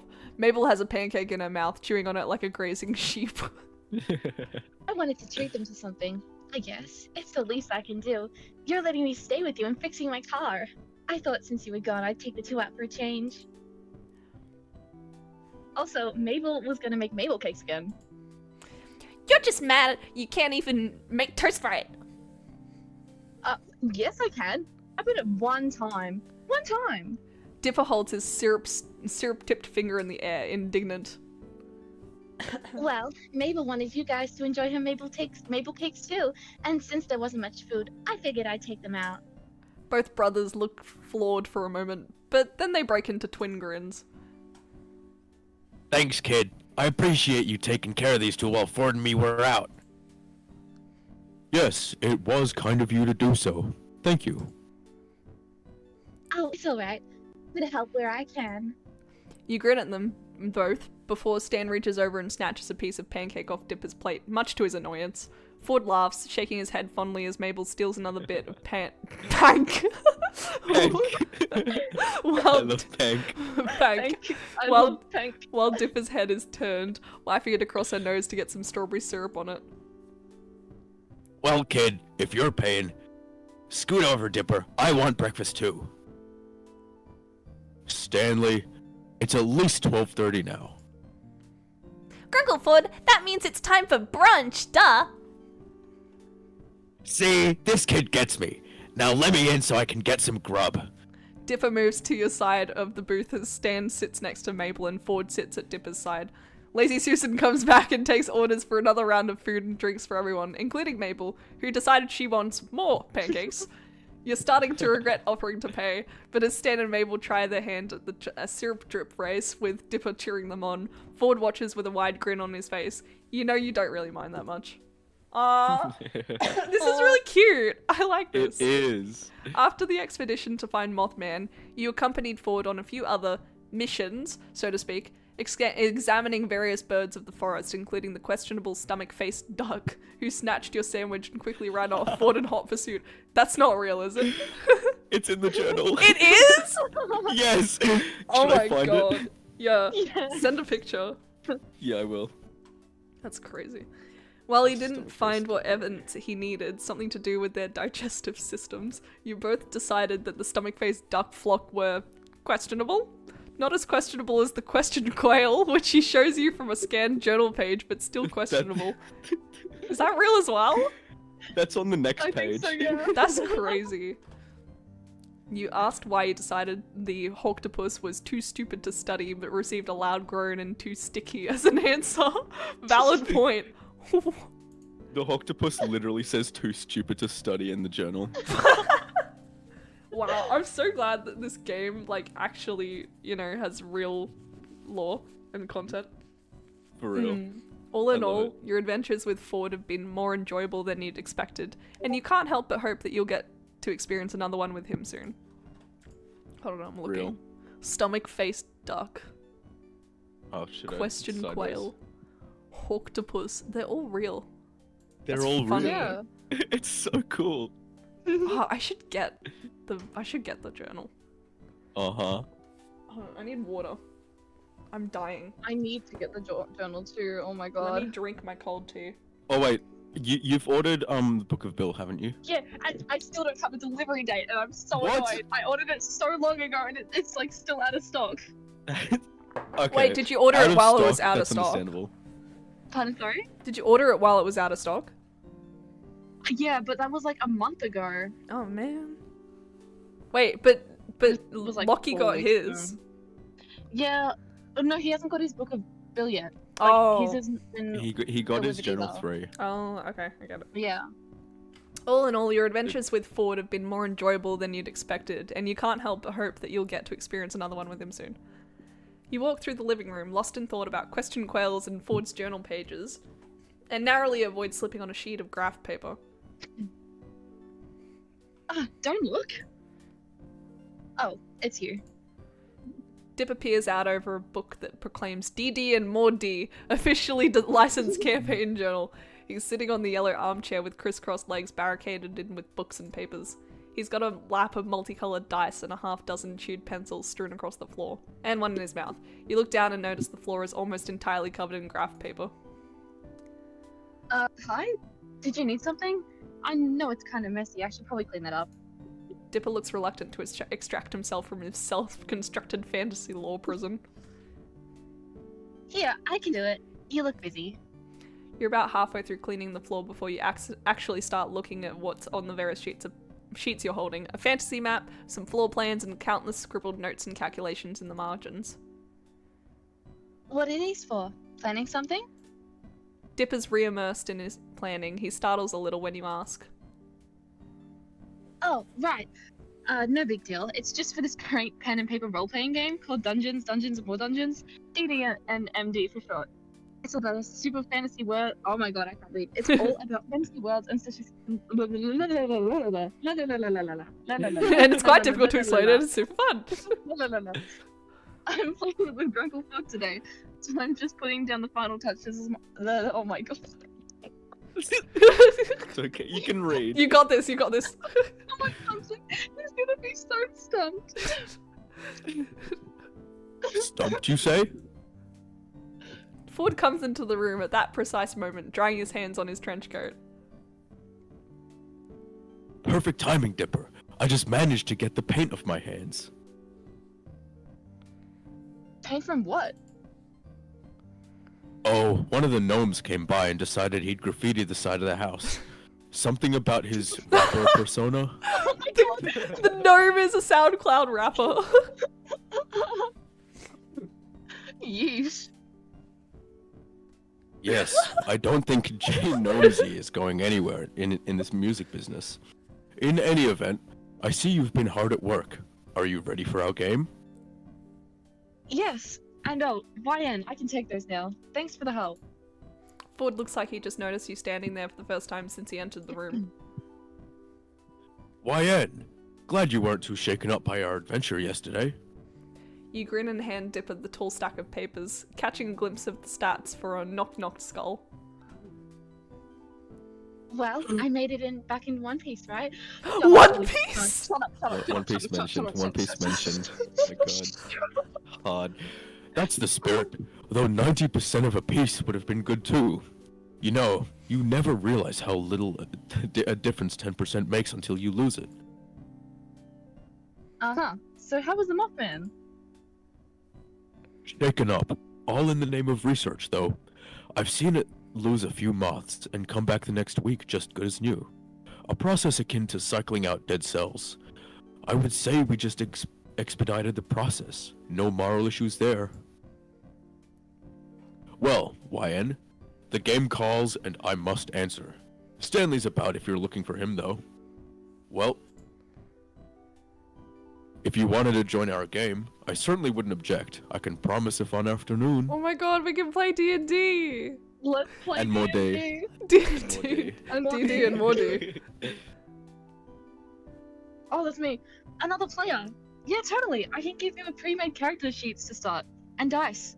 Shoot, where did I put my other set? Don't worry, I've got an extra set. Me? I don't even know how to play. Oh man, there are so many rules. Where to start? I mean, it's really easy to pick up. It's even like kind of popular now. Yeah, it is actually.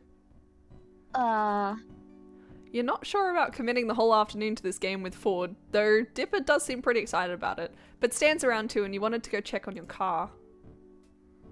Well, think about it, YN.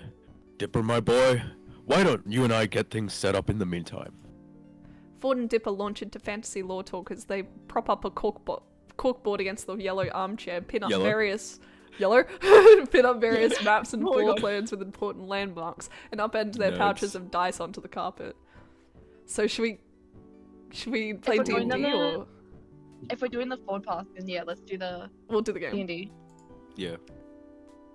Great. Oh shoot! Did you look at the plans earlier? Those were for Dungeons Masters of Eyes only. If only I knew you were going to join us. Don't worry, I didn't look. We'll probably answer I that. did. Yeah, I did. I know. Yeah, I didn't know All of them. Yeah, do that one, do that one. Okay. Very funny. Oh, do you, Gregory Ford? Do you think they? What? Sorry, I was rereading this passage on Dwarven architecture. They've really improved their illustrations, though I can't say the same for their pose. Dipper and Ford put the final pieces in their place. The floor is encircled in a mix of propped up corkboards, books, maps, notes, and loose leaf paper. Ford unfolds a game board in the center of the madness. Brilliant! We're all ready. Don't look so nervous, YN. You'll have me here to walk you through it. Oh! Okay. Uh-oh. Ford sits down next to the game board. He pats the piece of carpet next to him, inviting you to sit, and you do. Dipper sits across from you on the other side of the game board and unfolds an illustrated piece of cardboard, propping it up in front of him. He notices your questioning gaze on it and looks back at you. Oh yeah, this is the Dungeons Master screen. It's there to protect my secrets. It hides essential die rolls and plot points from prying player eyes. Grunkle Ford's tried to look ahead once or twice and spoiled the narrative twist. I'm the only player. I'm just making sure my dungeon mastering apprentice stays on his toes. You can never be too vigilant. Dipper gathers up his dice in a pile next to the DM screen, ready to roll when needed. Now, I mentioned an extra dice set, didn't I? Dice are an important, though by no means essential, component of gameplay. No adventurer should leave the house without a set. I keep mine in this souvenir velvet dice bag from Dimension, a local game store. Yes. I love how we're being introduced to D&D through this game. That's so cute. It's so good. Ford, I hope that people who play the game actually play D&D. That's so cool. Ford Yeah. retrieves a dark drawstring bag from his coat and empties it onto the floor, where dice of all different shapes and sizes come tumbling out. And now for yours. Ford pulls another matching drawstring bag from the depth of his coat. They were having a buy one, get one discount. Go ahead, take a look. These will be yours for the session. You pour these dice onto the carpet as well, metallic gold with the numbers embossed in black. Ooh, fancy. Fancy. While I didn't Have that's right. enough left to make them from solid gold, I was able to electroplate a set for fun. Great Uncle Ford, oh my god, big word, electroplated these dice. They're so nice. That didn't mean to rhyme. Maybe you should be the one with the rapping career, not Jade Nose. Jay Nosy. Ford and Dipper laugh. Yeah, oh, that's right, you go. How dare you? Yeah, maybe not. But anyway, let me reintroduce our characters. Dipper clears his throat, settling into the Dungeon Master persona. When we left our heroes, many of the meddling trapped the great elven wizard Vernon and the halfling fighter Tyros into a dungeon filled with to the brim with puzzles, riddles, and Rizzles! I can't do What? this, I can't The Rizzler! I can do this. Jesus To read Christ. of Miv and this journey once and for all, they'll have to brave the dungeon's mysteries and escape with their lives intact. Dipper sets 2 figurines side by side on the game board. One is an imposing figure in flowing robes, and the other is much shorter in comparison, but posed with a will to prove himself. You suppose the former is Vernon and the latter is Tyros. But what would our 2 heroes find in the first room of the dungeon but a potential ally, just as trapped as they were, who will join them in their first quest for freedom? Dipper places 3 figurines on the carpet, just off to the side of the game board. And you get to choose your character now, Ryan. These start us with pre-made templates, so they're good for short notice additions like this. Oh, Oh, oh, come on. Ooh. Okay, so my immediate reaction is human bard, because of course. Wait, what should we do? God. What should we do? man. If we're a bard, we can seduce Ford! Word! True, yeah. Yeah, go the human bard. Okay, Yeah. we'll do the bard. Bards use invigorating songs to encourage their allies or the blow of their insults to damage their enemies. It's kind of reevaluate. Oh my god! It's kind of reevaluate. Slay. You got this. Evaluating my stance on bards lately. You'll come in handy if we encounter any undead. Will we? Maybe. Hey, stop trying to play ahead. Be a human bard, yes. Dipper Yeah. moves your figurine onto the board, beside Vernon and Tyros. Alrighty, what's their name going to be? Alex, short for Alexandria. You hear Ford trying Alexandrios under under his breath a few times. I'll just call them Alex. Here's your character sheet. It's got all the info on it. Oh. Wait, oh my god. Oh, Oh my god. Attributes. oh my gosh. Oh, we have. Oh. We Wait, can't- Can oh you my look at God. all of them? Yeah. You can look at all of them. Oh, cool. Okay, so hold on. This is Alex. Alexandrius. Alexandrios. Yeah. Vernon. And Tyros. Wait, so who is Vernon and who's Tyros? Oh. Ahem. Oh. Ahem. Our heroes encounter Alexandrios, Alex for short, in the first dungeon of the first room of the dungeon. Alex, what's your deal with our main villain, Miv the Meddling? Miv murdered my family and now I seek revenge. Miv Miv promised me eternal glory. glory, but left a dagger in my back instead. I just woke up With here. a headache. Ford, help me. Ford, help me. Which one? Okay. Okay, but if we really want to appeal to Ford, I think we should like play into it. Yeah. Yeah. I think so, yeah. I did the. Miv promised me eternal glory, but I left did a that dagger. one. That's just Yeah. him and Bill. Oh! Yes! Let's Oh do my that God. one. We'll do that one. Yeah. Yeah.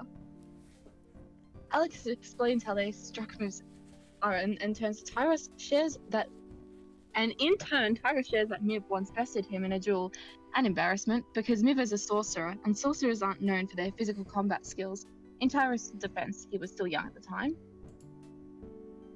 But none of this matters, because to finally face down Miv, they must escape. Oh, this is so cool. Proceed Oh, with shit. caution. Wait. The top. Oh yeah. Oh my god! Oh yeah.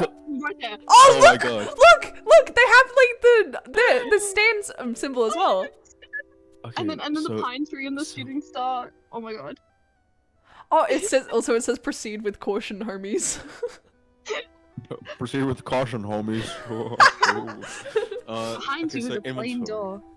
On the far wall of the room is a set of red doors, and to the left and right are Oh, old sorry. Hey. Oh how my do- goodness. oh, okay. Old stained glass windows with weirdly familiar white roaches on them. Oh, it was mentioned. having woken up here with no recollection of getting here at all, you have no way of knowing which door you came in, should go out of, or even what direction you should head in at all. And now you guys decide what you want to do. You might want to look around first. And by that, of course, we mean rolling a die to see if we can notice anything. The outcome of nearly every substantial choice we make is tied to a roll of the dice. Guys, this is making me want to do a D&D campaign again.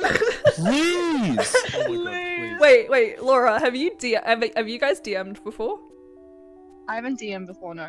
I feel like I could, but I never have. Okay, But it's like, I was just thinking about it because, like, for ages I've been thinking about DMing, and, like, seeing Dipper DM in this game makes me think I can maybe DM. Dude, we could absolutely just use Journal 3 as We were manual. talking about You're that. so yeah. right. Wait, that would be Yeah. so fun. Holy And shit. then we could have the platypus canonically in our D&D game. Oh my god, yes. Pet platypus. What's your favorite pattern? I'll let you choose what to do here, YN. Then I'll Go take a look around, go through the smash red a doors. window.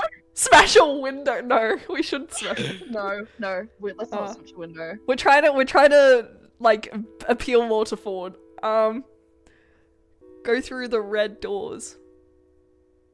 Yeah? Oh, wait, no, take a look around. Yeah. Oh, Take no. a look around. Yeah, Dipper suggested to take a look around. Yeah. Wait, Ford wait, shows you what? hold on 1 second. The two windows on the right, is that Bill on the top of the windows? Yes. Yeah. Definitely. Oh my Oh, that's goodness. Pine Tree. Yeah. And that's Bill, and there's Bill, and there's Bill, and this is Bill. Oh, Bill is everywhere. He's everywhere. Yeah. Oh, we're trying to appeal Ford. to him. Ford shows you what to roll for the investigation check, and Dipper flips through his notebook, ready to tell you what you see. Huh, nice roll. Tacked on one of the walls of this room is a note that reads, "Proceed with caution, homies." Harris pockets the note, and in the distance you hear a faint sound of rushing water. What do you do next? What's the state of the door behind us? Should I voice YN temporarily? Well, No, you can take Dipper. I want my one main Okay. character. I'm not YN. alright, that's fine. See for yourself. I'm still the DM. I can't respond unless you check the door. Ford casts Detect Magic, and after confirming with Dipper that there is no magic behind the door, pushes it open. The three of you leave through the door. Nice. As the last of you step through the doorway, it melts, seeping into the wall as if it were never there. Guess we're not going back that way. The chandelier overhead ignites, casting the room in a warm orange glow and revealing an impressive door on the far wall. In front of it is a large cloth-covered lump. Take a look around, head straight for the door.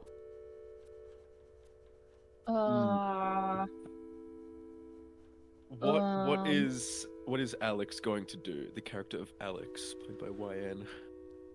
We're playing like multiple characters at the moment. Take a look around, head straight for the door. I think we should continue to take a look around, see if there's any more. Yeah. Slow. You roll for investigation, just like earlier. You approach it to inspect it. As your footsteps grow nearer, the lump shifts, rising to reveal that it is in fact a goblin. The goblin stands to attention and tries to pretend it was never asleep. Travelers, I notice thee and demand you answer these riddles 3. Answer the riddles, insult the goblin, attack the goblin. We should answer the riddles. Answer, yeah. Yeah. Yes. The goblin reaches into his pocket, pulling out a crumpled piece of paper that he unfolds with care. What has 88 keys but can't open a single door? Answer the riddle, let Ford answer the riddle. Oh. Which do you think is the right answer? I don't know. Cause like, We know the answer though, that's the question. maybe let Ford. Oh. No, but you need to show that you're also smart enough to answer this Yeah. riddle. Oh, alright, we'll do that one. We'll answer the riddle. Yeah. I've heard of this one before. It's a piano, right? Next, what kind of keys cannot open doors? Oh, Do we give Ford a go? I don't know. We have to stroke his ego a bit. So let him. Yeah. Maybe. A turnkey. And finally, what is the first thing you did on your adventure? Look around. The door is now open to you. Fabulous, homies. Wait, what? The goblin steps aside to let you go through the doorway. And with that, you've cleared my goblin puzzle. Well, a fourth of them anyway. It could have gone so many other ways. Dipper then beams, and you follow his line of sight to realize it's because Ford just gave Dipper an encouraging smile of his own. Aww. Oh. As soon as you enter this next room, the world melts over the doorway, sealing you in. Glancing around, the far wall of the room seems to be of a different material and colour than the rest, though it could just be the lighting. To the left, you see rows of orbs affixed to the wall. Inspect the orbs, inspect the far wall. Orbs. Orb. Orb. Orb. After inspecting and interacting with the orbs for a few minutes, you come to realize a few things. There are 26 orbs. You can touch them to make them glow. You can only touch 6 of the orbs at a time, and once 7 are touched, all orbs fade to their original colour. Each orb is labelled with integers that run consecutively from 1 to 26, starting from the leftmost orb. Looks like we need a password for this one, YN. The puzzle is fair. It must be a word we've already been introduced to. One that stands out. Homies. Hermes! Oh, wait, you're right. You think back to that first room when Tyrus pocketed the note from the first room of the dungeon. What was that word again? Hermes! You're Homies. so right. You spell out Hermes and the orbs illuminate in unison and disappear. The room rumbles and you turn around to find a green glass door. Walking up to get a closer look, you see that engraved on this door is a riddle. The door reads, if you go into the green glass door, you can bring a ball, but not a bat. You can bring a book, but you can't bring a novel. You can bring coffee, but not tea. You can bring letters, but you can't bring numbers. If you wish to pass, you must present an acceptable offering. You guys have been decoding the Book of Bill for ages. You should Yeah. do this. Interesting. Oh, sorry. Interesting one, Dipper. Let's think. A ball, but not a bat. I think I understand. YN, what could you bring through the door? Crap. A ball, but not a bat. Oh my god. A ball, but not a bat. Ball? Ball, but not a bat. None of these are balls or bats. Wait, No, you they're- could bring they're a like- book, but not bring a novel. You can bring coffee, Coffee, but not not tea. tea. It's like BBC. Numbers. BBB. You can't bring numbers. So it's like BBC. There's 3 things that he's saying. Golden bellflower?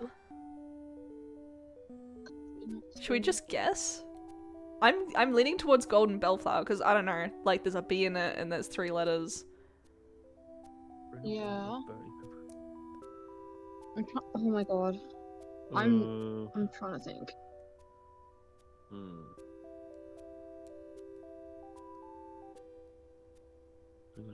What if it, like- Through the door?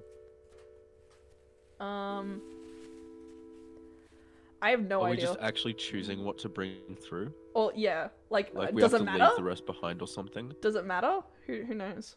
Should we just I like don't know. pick one? Maybe. Yeah, I'd say so. Alright, we'll just go. I offer my Baron's Book of Spells. Oh, sorry, I read your one. Oh, good. And Tyrus offers his cutlass. The door dissolves, letting the party pass through. Oh, I don't think it mattered. Damn. Okay. While Dipper's Not. while Dipper's flipping through his notebook for the next part in the dungeon, Ford nudges you, holding up a hand for a high 6. That was a nice job, YN. I'm impressed you got the riddle. Oh, We did not! We did not. But okay, thanks, Ford. Is it hot in here, or is it just a side effect of the green glass door disintegrating? You high 6 Ford, beaming as Dipper finds the page he needs to continue the game. The green glass door swings open. You go through to freedom. And there it is, the end of the dungeon. I cut it down a bit on the fly. Yeah. I didn't want to make it too long. I would have ran a murder mystery if I've had played that for ages, but my test runs have never gone very well with my focus group. So, what'd you think? So what happens next? When do we fight the sorcerer? I don't know. Yeah. Let's go with That this one. seems... Yeah. Yeah, it's encouraging. Ooh. This was actually a transition into the next super plot-centric campaign about infiltrating the sorcerer's tower castle. Dipper shows you a couple pages of his campaign book, which looks to be filled with various dungeon sketches with realistic physics calculations crowded into every spare space. Oh my god. Well, Dipper, I think you did well. It's not easy adding in an extra player on short notice like that. I always write it in, just in case. Not completely, but just a few notes. Ford and Dipper launch into a conversation about dungeon mastering as they clean up the DDAMD setup, returning the game components to their original glossy fantasy box. They're too fast and practiced for you to figure out how to help, so you just pick up the dice and Ford lent you and return them to their original velvet bag. Dipper leaves to put the DDAMD box back upstairs, and then it's just you and Ford. YN, you did well for a first-timer. I'd take you into a dungeon with me. I mean... Ford gives you an embarrassed smile, but you're already smiling at him yourself. I know what you mean. Thanks, Ford. A call comes from the kitchen from what sounds like San. Haha, well, I'd talk more, but I'd better see what he needs. Ford moves past you, heading towards the kitchen. You suddenly feel the need to hold on to this moment, like you need to say something. Ford? Yes? Now that he's looking at you again, you don't remember what you were going to say. All you say is... Here's your set of dice back. Thanks for letting me use it. Ford chuckles, shaking his head. No, you can keep it, in case you decide to join us again next time. Oh my god, he let us keep dice. Oh my See god! you at dinner, YN. Oh my god! Oh my god. Oh my god! Oh, it's filling up. It's filling up. It's Oh my filling up! It's like you were made for each other. Can you give me dating tips? You're so good at this. We got this! We're fucking cracked! Yes! Yeah! We're appealing to him! We're not absolutely horrible at this. I have no idea what we're doing, but we're doing something right. I mean, the bar's filling up. We're doing It's something going right. up. We're doing something right. I'm gonna put my dressing gown on. I'm cold. Okay, Ez is gone. No, I'm here. Fuck come on. Fuck you guys. Plur. Actually, I will be back. Give me like 1 minute. Don't freaking spam. I gotta fix my headphones. Hold on. La la la la la. Okay, I need to find the DD and more D page in the journal.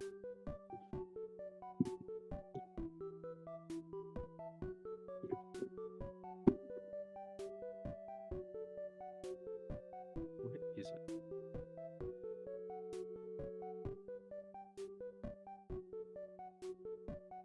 Wait.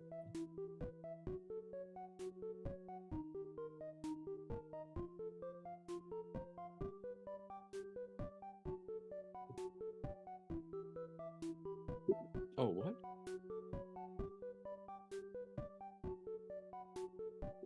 Wait, oh my god!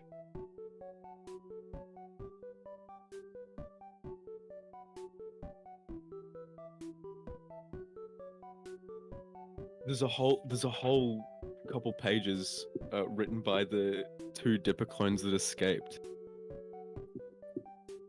Oh, this is so cool. I love that.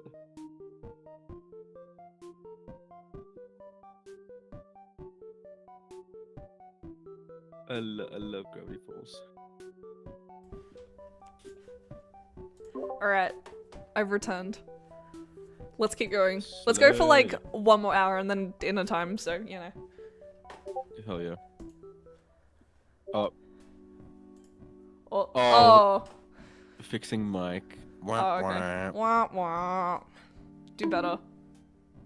Do better. Alright, while you're doing that, I'll just grab my drink bottle, because, like, it's I'm dying. Yeah. I bonk again.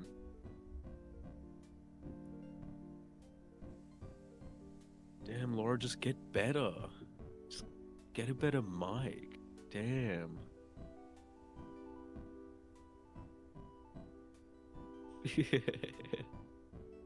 Can't even respond. Got no words.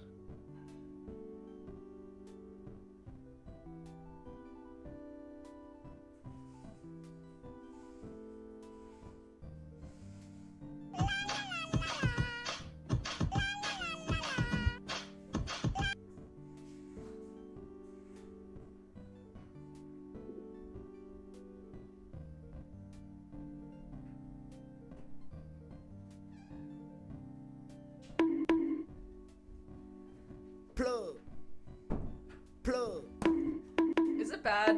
I don't even know where the la la la la la sound effect is from. Like, was it a TikTok thing? Dude, Or was it I have no actually idea. from Gravity Falls? It's not in Gravity Falls, and it's not in the what is it, the shorts. So it's got to be a TikTok thing that just happened to blow up. Headphones charging? Y'all read for me for like 10-15 You think minutes. it's a TikTok thing? Yeah. Dude, Okay. headphones charging? Don't you have Lame. don't you have a cord for it? Okay. Alright. We'll just read. Alright. Big cope. Someone thumps their fist on the storage room. Oh, actually, hold on. Wait one sec. Yo. Okay. Someone thumps their fist on the storage room door, stirring you from sleep with a jolt and a thud as you fall off the mattress. Scrambling to your feet, you step over to the door and swing it open wide. YN, I need your help! It's at that moment that you look down to see Waddles swaddled up in her arms, wearing a top hat and a small bow tie. I have to. Bow tie. I have to do Laura justice. Why is Waddles looking so dapper? He does look pretty dashing, doesn't he? Wait, we're not here to dish out compliments. There's an emergency. A love emergency. Mabel stares up at you with wide eyes, her little arms unmoving as Waddles attempts to wriggle free from her grasp. This kid's stronger than she looks. Knowing Mabel, this could mean she has a new crush. From what Dipper's told you, she's still deeply rooted in her boy crazy phase. Or she desperately wants to wed Waddles to some unsuspecting critter outside. Gompers. Oh, no way! You guessed it. Waddles. No, they get married in the I think it's the Love God episode. Oh yeah, that's right. I'm still Yeah. rewatching it, so you know. Oh yeah. I'm like, I think last night I watched. I'm up to halfway through season 1, pretty much. Oh nice. Or maybe like, yeah, I can't remember. Anyways, Waddles and Gompers are renewing their vows today, and I can't find Gompers to put his gown on. You gotta help me find him. You weren't actually expecting your second guess to be right. Oh wait, Mabel, just calm down for a second. But we have to find Gompers! The ceremony's in 20 minutes! Waddles wriggles himself free and runs down the hallway to freedom, ignoring Mabel's shriek of protest as she chases him. You're compelled to go back to bed, deciding that this is almost definitely a dream, but jog after Mabel regardless. I love how she zooms across the page. So You catch good. sight of Mabel just as she leaps over Dipper, who's sitting on the floor with a large array of graph paper and chewed pencils. She runs to the back door, suspiciously open, after Waddles' snorting self, yelling at him not to lose his tie. What? Mabel? What's going on? Oh god, I'm doing all of it. What? Wait, Kalish, do you want to voice YN for Waddles? Wedding? Gompers? You're a little out of breath. Mabel's fast. Dipper smacks a hand to his forehead, dragging it down his face dramatically. Of course, she told me they're renewing vows or something. They got married last summer, but she misses the pizzazz of weddings. Dipper looks nonplussed, but you can tell he's at least a little invested. Are you gonna help her with whatever that was? I don't even know what's going on. I don't even want to imagine this marriage failing. Okay. What do we need? Do we need to see them renew their vows? We need to. Wait. We need to. Okay. Yeah. Oh yeah. I don't even want to imagine this marriage failing then. Yeah. Laura, I just read your thing. Just think Deku. Okay. I don't even want to imagine this marriage failing. And with that, you run past him. Dipper's stutters of surprise growing fainter as you head outside. Mabel's already a ways away when you burst out into the shack's backyard. Fortunately, Stan and Ford are nowhere in sight. You're not sure what you'd think of them finding you searching for a goat bride as Mabel calls out to lure Gompers home. Come on, Gompers. I already booked the second honeymoon and the caterers are gonna be mad. Runaway brides are so cliche. She's seriously invested in this farm critter marriage. That or she's watched way too many dramatic romance movies. Or both. Definitely both. Gompers? Come on, goat pal. Where are you? You hear Dipper head towards Mabel to help her look, so you veer opposite, opting to cover more ground in search of a runaway goat bride. Where should you look? Under the shack's foundation? That's where the basement is. Yeah, because Dipper... Oh god, remembering. Dipper falls down there at one point. Yeah. On the roof or inside Stan's car. Inside Stan's car? I don't know. Laura, what do you think? Laura, what do we go with? What do we do? Pick. Stan kinda lonely. We've been giving Ford too much attention. Let's go check out Stan's car. Despite the absence of both Stan and Ford, the former's cherry red car sits in front of the shack, gleaming in the summer sun. You head towards it and peer in the windows, cupping your hands around your eyes to see inside. There's a can of pit soda on the passenger seat, a badly hidden pack of cigars in the driver's side door pocket, and a magazine on the floor of the back seat. You squint at it and find it's emblazoned with the title, Fully Clothed Women. Interesting, but not a goat. It's definitely not a goat. Let's go on the roof, because I feel like Gompers could be in either of those places. But also, like, the shack's foundation has, like, the hole to the basement. Yeah. Let's do that one. Yeah, let's do that one. You duck onto your knees and look under the house. There's a large hole that leads somewhere underground, but you figure Gompers isn't down there if it's Ford's illustrious basement Dipper's gushed about. On the roof. On the roof. You walk backwards and put a hand to your brow, shielding your eyes from the sun as you search the scaffolding of the shack. Nothing. Damn. Where's this fucking goat? You continue, walking to the side now, until rays of sunlight obscure the view above the sign from the gift shop. Rather serendipitously, a cloud glides overhead to block the sun and you're able to look up higher, seeing the misspelled lettering, the various wear and tear in the roof, and a small billy goat munching on part of the weather vane. Wait. Hey, Mabel! Yeah? You point up to the roof at Gompers. Here comes the bride!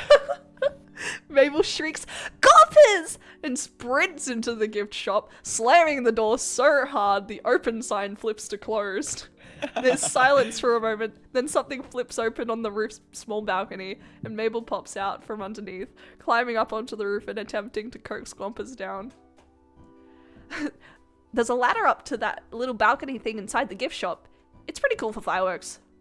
Mabel pulls a sandwich from her sleeve. You can't help but imagine what else she has up there, and waves it in Gompers' direction, and he trots toward the balcony, hopping down to Mabel's level and snatching the sandwich from her hand. She grabs the coat and heads back down the ladder into the gift shop. Oh, Gompers, you can't get the pre-wedding jitters anymore. You're already married. You can't get away that easy. Thanks a billion, YN, you saved the wedding. And with that, Mabel gets to work on wrestling Gompers into his dress, yelling commands to Dipper to grab Waddles, who thankfully didn't get his bow tie dirty when he dashed away earlier, and everything ready for the most important ceremony in the history of ever. Maybe an exaggeration, but Mabel's excitement is undoubtedly contagious. Okay, once Dipper finds Waddles, I think we got everything ready. I am, of course, in Vicar Cater, a proud mother musical guest combo. Wow. Dipper's gonna take pictures Big for my role. scrapbook. Hey, I never agreed to that. Dipper, please. I've got a officiate. Oh. Officiate. Do you mean officiate? See, I'm so busy I can't even talk right. Please, Dipper, I'll help you with some nerd thing later, I pinky swear. Dipper contemplates this, hand at his chin, mirroring his groggle board, of course. As long as you actually do this time, then yeah, I'll take pictures. Mabel jumps up and down with excitement, jostling poor Gompers in her arms. Yay! Thank you, Dipper. I owe you one. This is what the best brother looks like, right here, YN. Haha, okay. You don't have to do that whole thing again. I'll get back to... Waddles, you get back here. Okay, now we have that fixed. That means we have... Wait! Seuss left already! My ring bearer's gone! Oh no, what are we gonna do, Gompers? Gompers gives the intelligent answer of bah, chewing on his bridal veil. I could ask them, but I don't know. Gompers chooses that moment to look into Mabel's eyes and bleat at her insistently. Mabel, naturally, takes this as a sign. A sign from Goat. Aside from goat. You're right, of course, this is your special day. Again. Mabel turns to you with pleading eyes. Hey, YN, could you be the new ring bearer for the ceremony? Okay, what are we gonna say? I guess. I guess. It would give me no greater honor. I think in the middle one, probably. Yeah, I think the middle one. I'm back. Oh my god. Yay! You can return! Okay, you're Wyan again. You have to do the Deku voice. Deku! I'm very invested in this partnership, Mabel. I really gotta see it through. Mabel beams, obviously very pleased that you're taking this as seriously as she is. Thank you, YN. Let's get this show on the road, or this wedding on the backyard. It still works. Mabel runs back into the house and you hear her thudding upstairs faster than a hungry Waddles. Gompers, thankfully still occupied by the half a sandwich Mabel taunted him with, stays put. She comes back soon with a fluffy purple pillow and 2 clear sticks. After snapping the sticks in half, glow sticks. They're glow sticks. She curls them into a small bracelet-sized rings. These are so much more fun than rings. Plus, Waddles can put it on his tail to look super handsome. Waddles oinks in agreement. In his mad dash out of the house, he'd lost his top hat. Hold your hands out, palm up, and get down so you're not as tall. They can't put the rings on each other if you're way up there. She's got a point. You duck to your knees in the dirt, and Mabel turns your hands palm up, reverently placing the pillow and the glow stick rings atop them.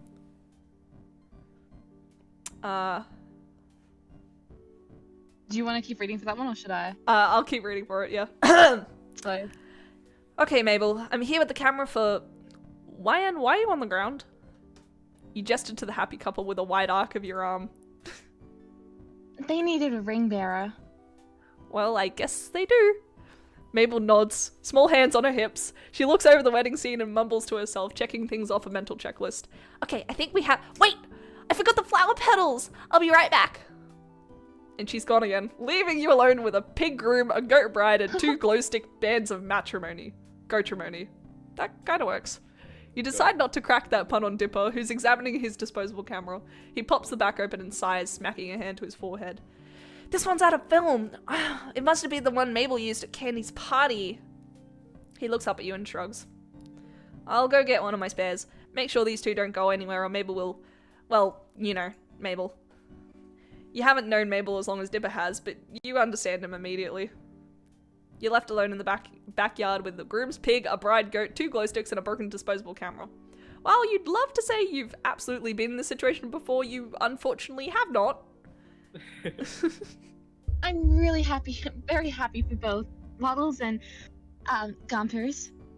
Both animals turn to you, nonchalant to the current state of events. Nonchalant goat. But I can't believe Mabel forgot the flower petals. Jeez.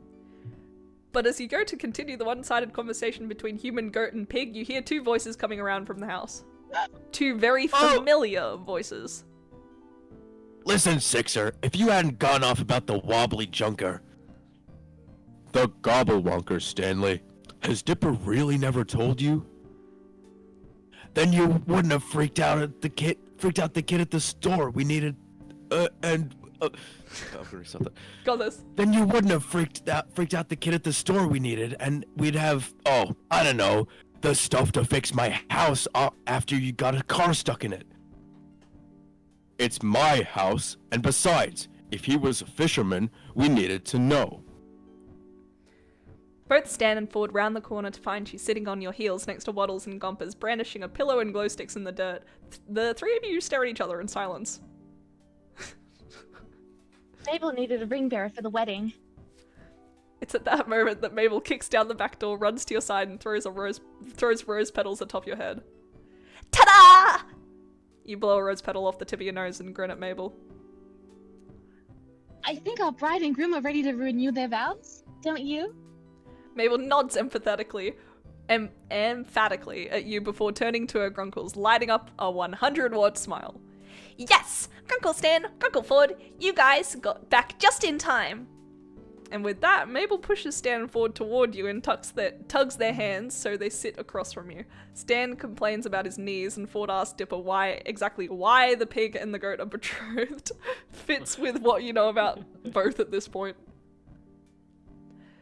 Mabel makes way for the wedding, and you sit cross-legged. The pillow and glow stick rings on your lap. Every so often, Mabel stifles a theatrical sob, wiping a very real tear from her eye before she turns to you for the rings. Oh, Mabel, you should have betrothed, wear the rings since they don't have ring fingers? Just put them on where you think they fit best. On their heads, like small glowy tiaras around Goat Horn Waddle's tail. Over each ear like fun earrings. I like the glowy tiaras. Yeah. Oh, are they gonna fall off easily though? Oh no, we can't have them fall off.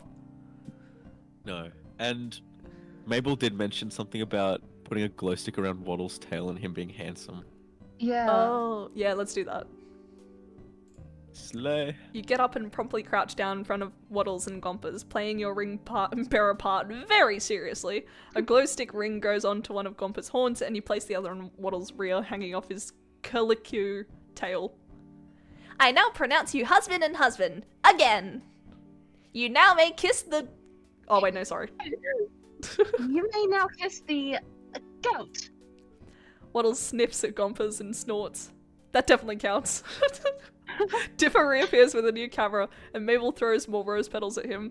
A few get stuck to his fluffy hat and he rolls his eyes, but retaliates by taking a very close-up picture, the flash temporarily blinding her. Hey, save the film for the Renewlyweds! I need plenty of pictures for my scrapbook! You owe me a new camera for this, Mabel.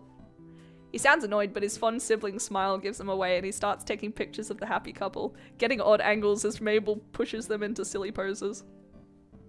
You step away from the scene and go to head back into the house. Being a ring bearer is thirsty work, but Stan and Ford stop you before you make it to the door. I need to go to the bathroom.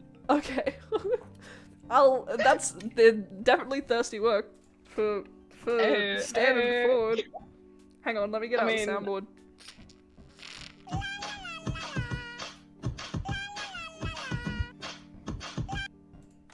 I can't. That's the best decision I ever made.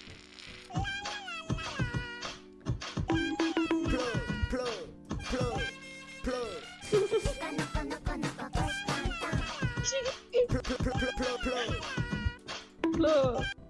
Plug. Plug. Oh my god! Man, I love this game. It's so funny.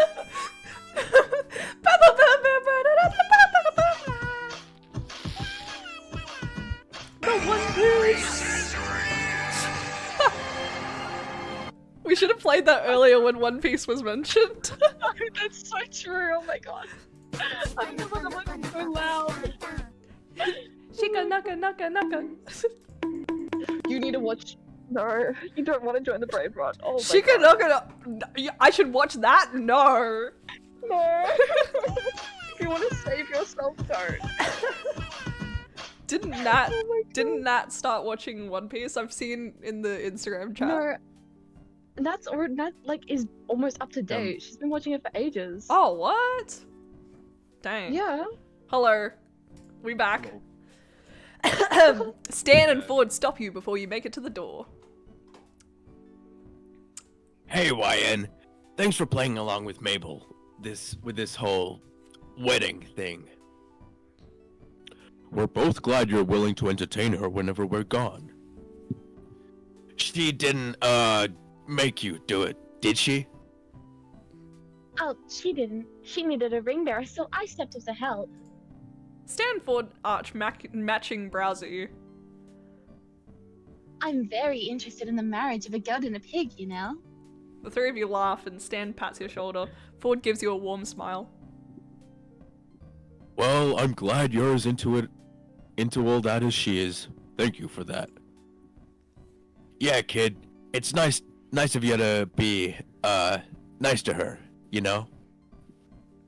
Ford takes a step forward on the patio, peering down at you through his cracked glasses. You'd be somewhat intimidated if it wasn't for the fact that he's blushing. He's blushing?! Oh my god. I appreciate that you occupied the kids for Stanley and I while we were out. Both of them seem to like you being around. You greeted him with a shrug. Oh my god. It's no problem. They're fun to hang out with, even if I'm gonna have some strange photos in Mabel's scrapbook at the end of it. Ford smiles, sweet and almost kind. He's sweet! It's when you turn to it's your turn to turn red when he looks at you like that. He looks at us like that. Oh my god! Look at it! Oh my god! Well, if you'll excuse me, I've got, things to get back to. Yes. Oh my god! He walks Holy past shit. you and into the house. Stan following soon after. Stan elbows Ford and it looks like he mutters something to him, but you can't hear what it was. Whatever he said, Ford looks scandalized. Oh shit. Hey, YN, you're gonna miss the party. We got popsicles. I call the red ones. Pineapple ones are mine. I call dibs. But the pineapple ones are the best ones. Mabel and Stan wrestle over a yellow popsicle while Dipper contentedly unwraps a red one, holding it above his head and out of Gompa's way. Ford gingerly picks up a purple ice pop and leaves the ice chest open for you to grab one as well. While Stan and Mabel aren't looking, you hide the pineapple popsicles at the bottom of the chest. Dipper sees and starts laughing, but doesn't tell. They're a strange bunch, these two sets of Pines twins, but they're certainly making your summer a lot more exciting as you stay at the Mystery Shack. As your stay at the Mystery Shack continues, your wreck of a car sitting outside in the heat of the setting sun. Yeah, Oh my god. it's another day of summer with nothing to do but wait. Stay hydrated. Your schedule's surprisingly clear today. Ford usually has something going on for you to help with, and if not, Stan, Seuss, or the kids do. Oh, I want to see Seuss, but I don't think he's gonna come on. I don't think he's I gonna. hope he does. Yeah. Who do you want to find? Are we making a beeline for Ford? We should make a beeline for Ford. Hell yeah. Come on, let's Let's bring it. get this. You pass through the living room, and Mabel spots you from her seat at the table.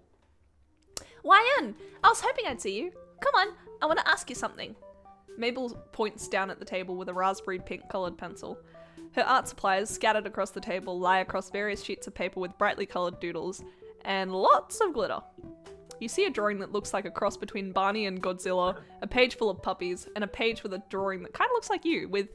Is that Ford or Stan? Mabel's not finished with it yet, but the telltale jawline gives it away. You sit down at the table across from Mabel. Haha, rhyme. And suddenly get the same feeling you'd get at a job interview. It's intensified when she pushes her organized chaos of papers aside and steeples her fingers over the table surface. YN, I'll be frank. I've been trying to find a match for my grungles for a while, but I never seem to get their matches made. Go, Laura. Sorry, Laura. a match? But then, it's like you were pulled from thin air, attracted to the shack by a magnet of love. It was a sign, and this week just made the chemistry you share with him obvious. You know who I'm talking about, right? Ha, there's only one answer. Yes. Grunkle Ford's great with family, but he's still guarded. You're the first new person I've seen him actually get interested in. Maybe if you get to know him, he'll see that social interactions aren't so hard, and maybe love was on his horizon all along. Love? That's a jump, to say the least. And anyway, though you've had the chance to share some quality time with Ford, you still feel like there's a huge part of his story that you're missing. How much do you even know about him anyway? And why do you want to know so much more?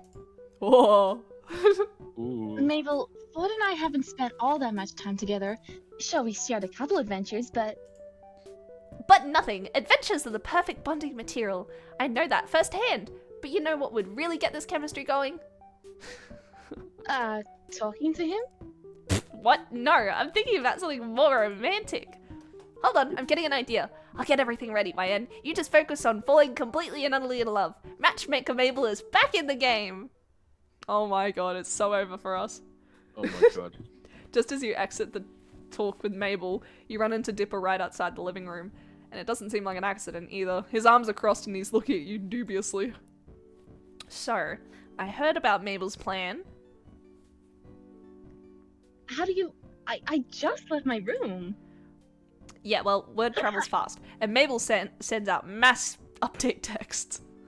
His defensive posture softens a bit. Just tell me one thing. I know my grunkles can look after themselves, but can you promise me you won't hurt Grunkle Ford? Aw. You can trust me. We should say that. That comes across as like, intimidating. But that doesn't make sense. So maybe we should do the top one. Yeah, we'll do that one. Yeah. Okay, YN, I'm remembering that. A text notification Dipper will remember sounds. this. Dipper will remember this. A text notification sounds and Dipper checks his phone.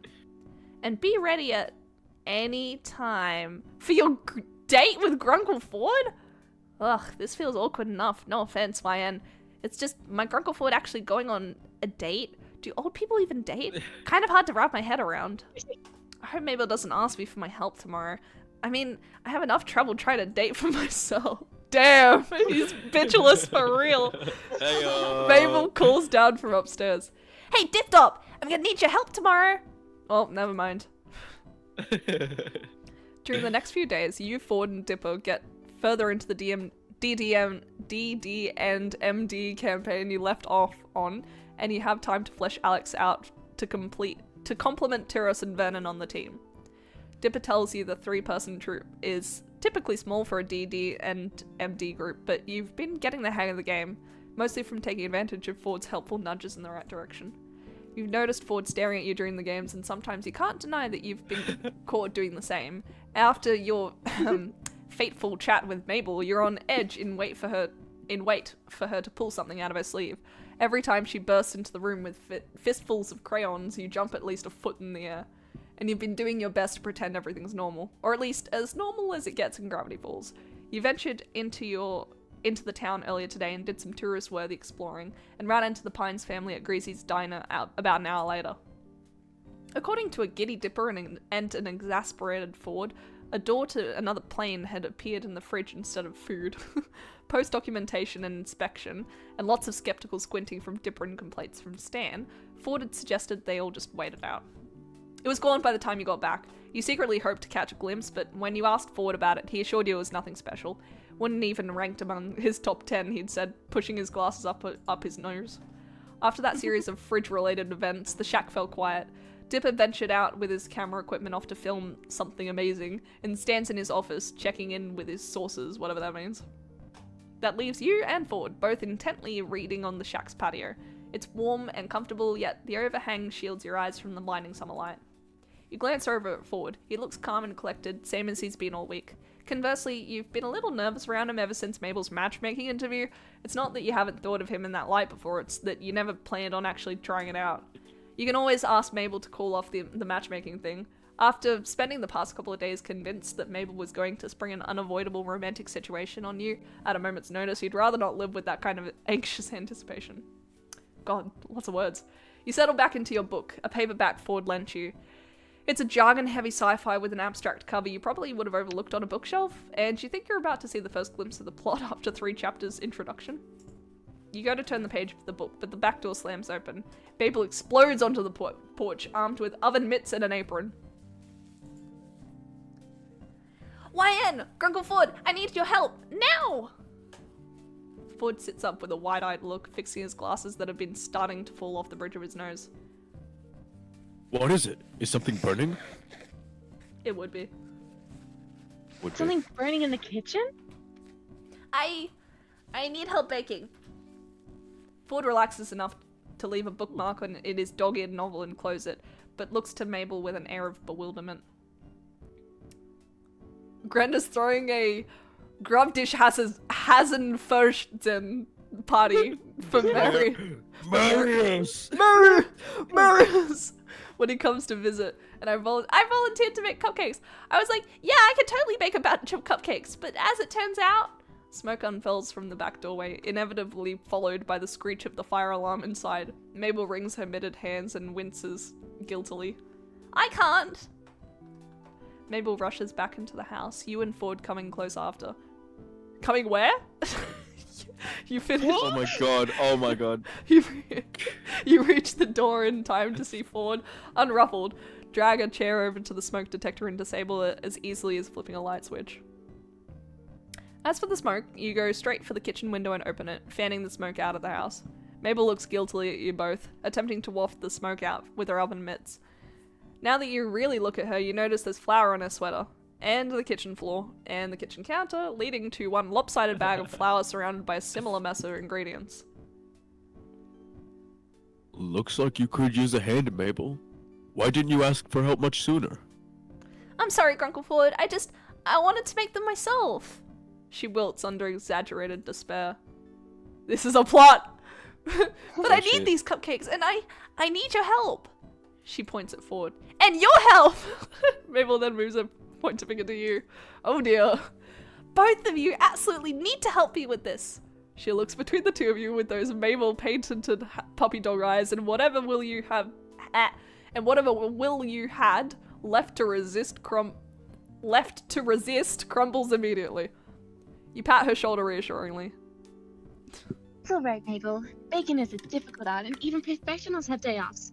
And, You glance at the oven that's still leaking lingering smoke. I think adult supervision might be good for now. Mabel nods, looking between you and Ford. Well, it'll be easy peasy with you and Grunkle Ford helping me. You look to Ford, and Ford just looks questioningly to Mabel. Why would you need both of us, Mabel? Because we need to make like a bajillion of these. So many. This is a huge party. Plus, the more people that make them, the more love these cupcakes will have. There needs to be so much love in these cupcakes. That doesn't... Please, Grunkle Ford. You and YN are super conveniently the only ones who can help me. Maybe Dipper. He's out filming. He won't be back till sunset. It's gotta be you two. Ford glances hopelessly out to the hallway for one moment, and Mabel gives you a conspiratorial wink while he's not looking, and then it dawns on you. This is your match-made date with Ford. Oh shit. Is it getting hot in here, or is it just the oven? Well... Please, Grunkle Ford. YN is already gonna help out, right, YN? Yes, that's what I want.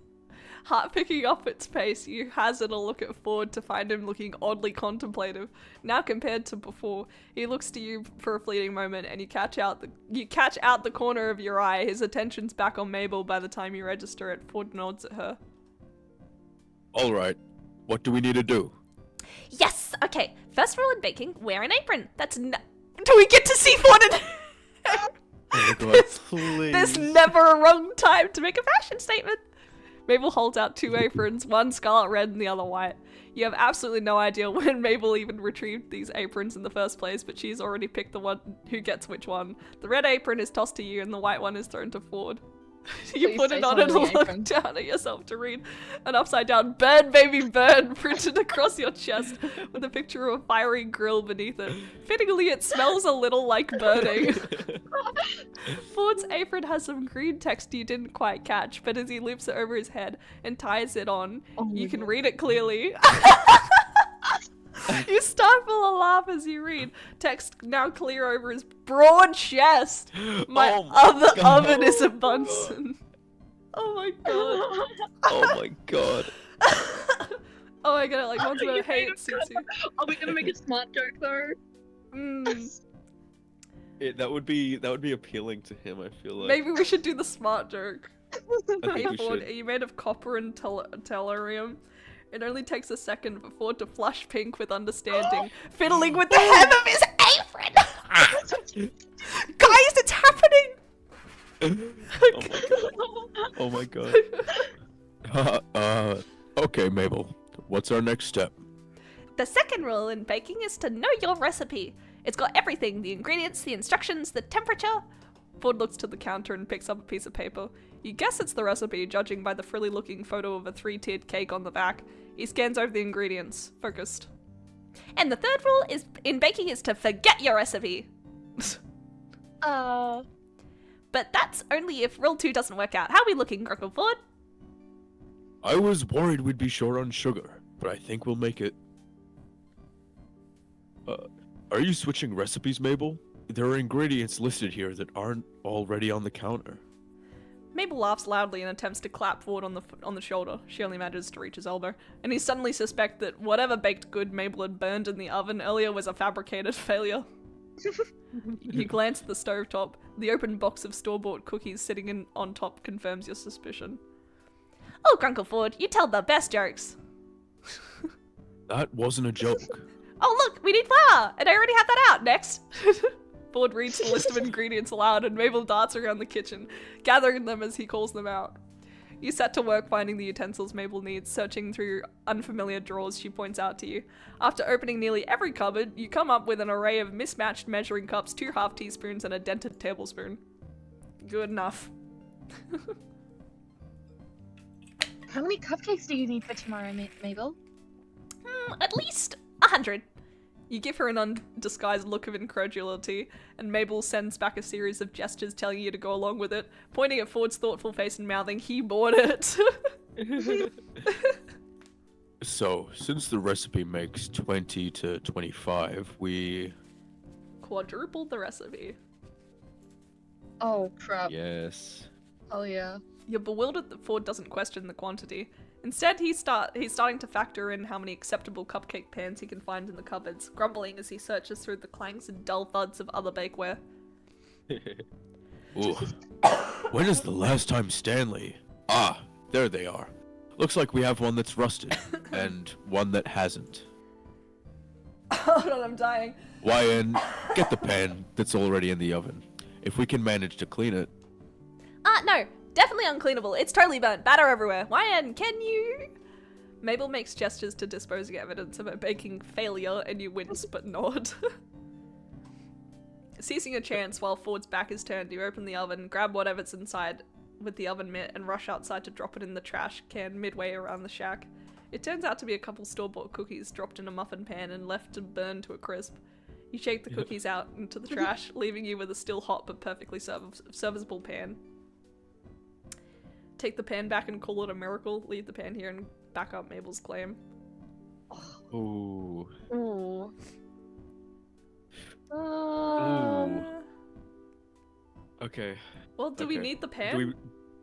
I don't know. Do we? I mean, I think we don't might need the so. pan, but do we play along with Mabel on this one? To be nicer to Mabel, we don't need it. But if But we want- also, Yeah. if we brought it back, Ford would totally notice.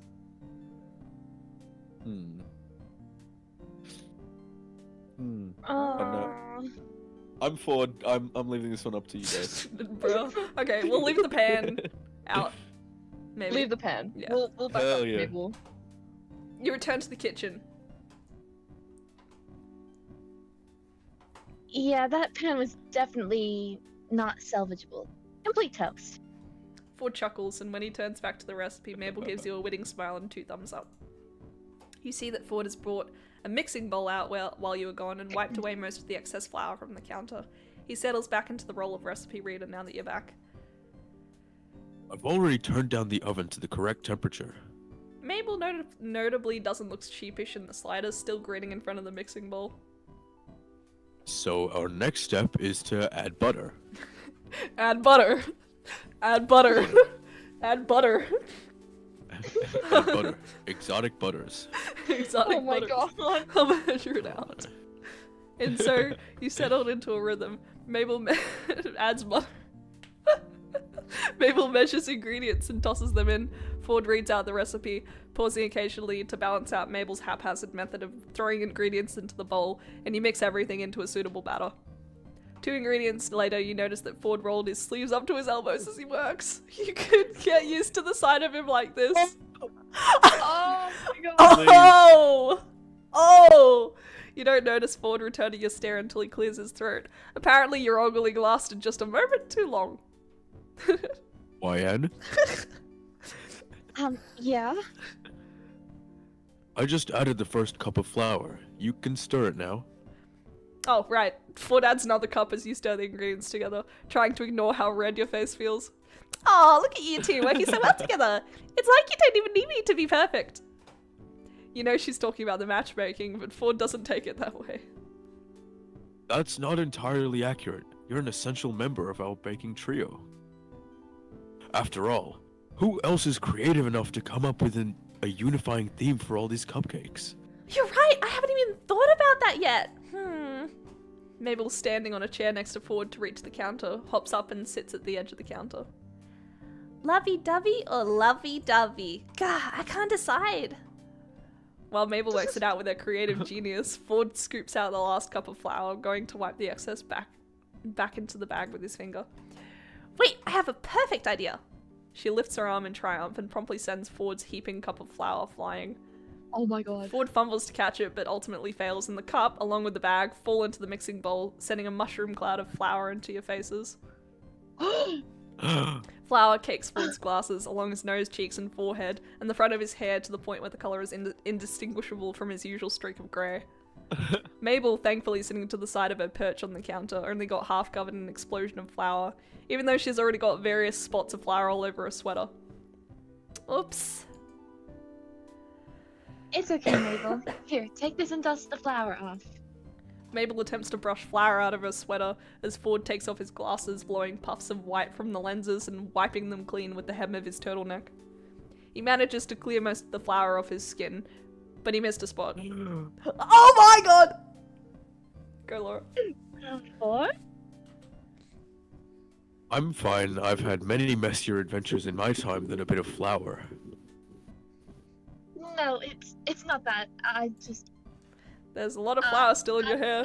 Brush his hair out yourself. What are you gonna do with this about this batter? Ooh. Oh, what should we do? What should we do? Oh. I'm not gonna lie, I'm leaning towards the second option, but it's up to you guys. Same. Should we do that? That's so forward. Yes, absolutely. Absolutely. Okay, we'll do We it. need to make a move. We need to make a move. We'll go. Okay, fine. You reach over to brush it out, and Ford leans uncertainly back. No, no, no, no, no, Oh, no, no, no, no, no, no. Excuse me? Your hair, it's covered in flour too. Sorry, I was just trying to get it out for you. I can take care of that later. For now, No! let's figure out what to do with this batter. No! It was too much! The three of you take a moment to stare at the disaster Okay, zone on too the fast. counter. Looks like the only thing we can do now is guess how much flour was added and scale out the amounts of the rest of the ingredients to match. I was going to start over. But that's a brilliant idea, YN. Let's do it. Mabel, do you have another bowl for this operation? Good thing I found this mega big bowl for mixing. Mabel presents a vessel more akin to a tub than a mixing bowl. It's clean though, and Ford transfers the batter over. Good call, Mabel. Are you secretly a psychic? Nope, just a little thing I like to call the power of Mabel. She does exaggerated jazz hands, shaking more flour off in the process. The three of you laugh before beginning the post-flour mission. Due to the mishap, you now need 4 times the other ingredients to match the flour that got dumped into the bowl. An inconvenience, but not impossible. As you measure out more sugar, you spot Ford adding to the bowl by cracking 2 eggs at a time in each hand. Show off. The kitchen is quiet during the bustle of measuring, adding, and remixing, but after a couple of minutes, Mabel sighs. What's up, Mabel? I don't know, Ryan. It feels silly to talk about. Nothing is too silly. Well, that's a broad statement. But the point is, we're willing to listen. Well, Grenda and Mari, fucking that guy, are throwing this party on the yacht, right? You have no idea who either of these people are, but play along for Mabel's sake. Yeah. They're really getting into that romance zone. Grenda even told me that they kissed. Ford only gives this a mild acknowledgement, so you have to amp up the reaction zone. They did not. They did so? Can you believe that? I seriously cannot believe that. Ford looks lost as he continues to mix the matter together. I'm really happy for Grenda, but I am, but sometimes I feel a little jealous. Grenda's like one of my best friends. I don't get why I can't just be happy for her without feeling this way. Everyone feels like that sometimes. You just have to let that feeling simmer inside you. Damn. Ooh. The top one? Girl, the top one, yes. Yeah, Yeah. top one. All you can do is try your best to stay positive to her, even if you're feeling a little bitter inside. And just know that eventually the feeling will pass. Really, everyone gets this way, even with friends. It doesn't mean you're a bad friend or anything. Thanks, Ryan. And anyway, if this is about romance, Mabel, you're only a teenager. You might feel like you're watching your friends get married and settle down quickly, but that doesn't start happening until you get to 25. You're a wonderful girl. You're smart, pretty, and you can probably make a mean batch of cupcakes. I know that whoever you will end up loving will be lucky to have you, and that perfect relationship will come your way in time. Mabel seems to brighten and she smiles at you gratefully. Then she looks thoughtful. Getting married. I wonder when someone I know will get married. She's not specific, but Ford pointedly coughs into his fist. Damn! Way to be obvious, Mabel. Oh my god. Wait. Ford is not subtle in the slightest. Nope. Wait, we need to make these cupcakes extra special before we can bake them. I thought they already were. Weren't we going to split this into 3 parts, add food coloring, and marble them in? No, that's just special. I'm thinking extra special. I'm thinking explosion rocks. You mean that tiny candy that makes your mouth all tingly? Exactly. I'm gonna go grab my supply.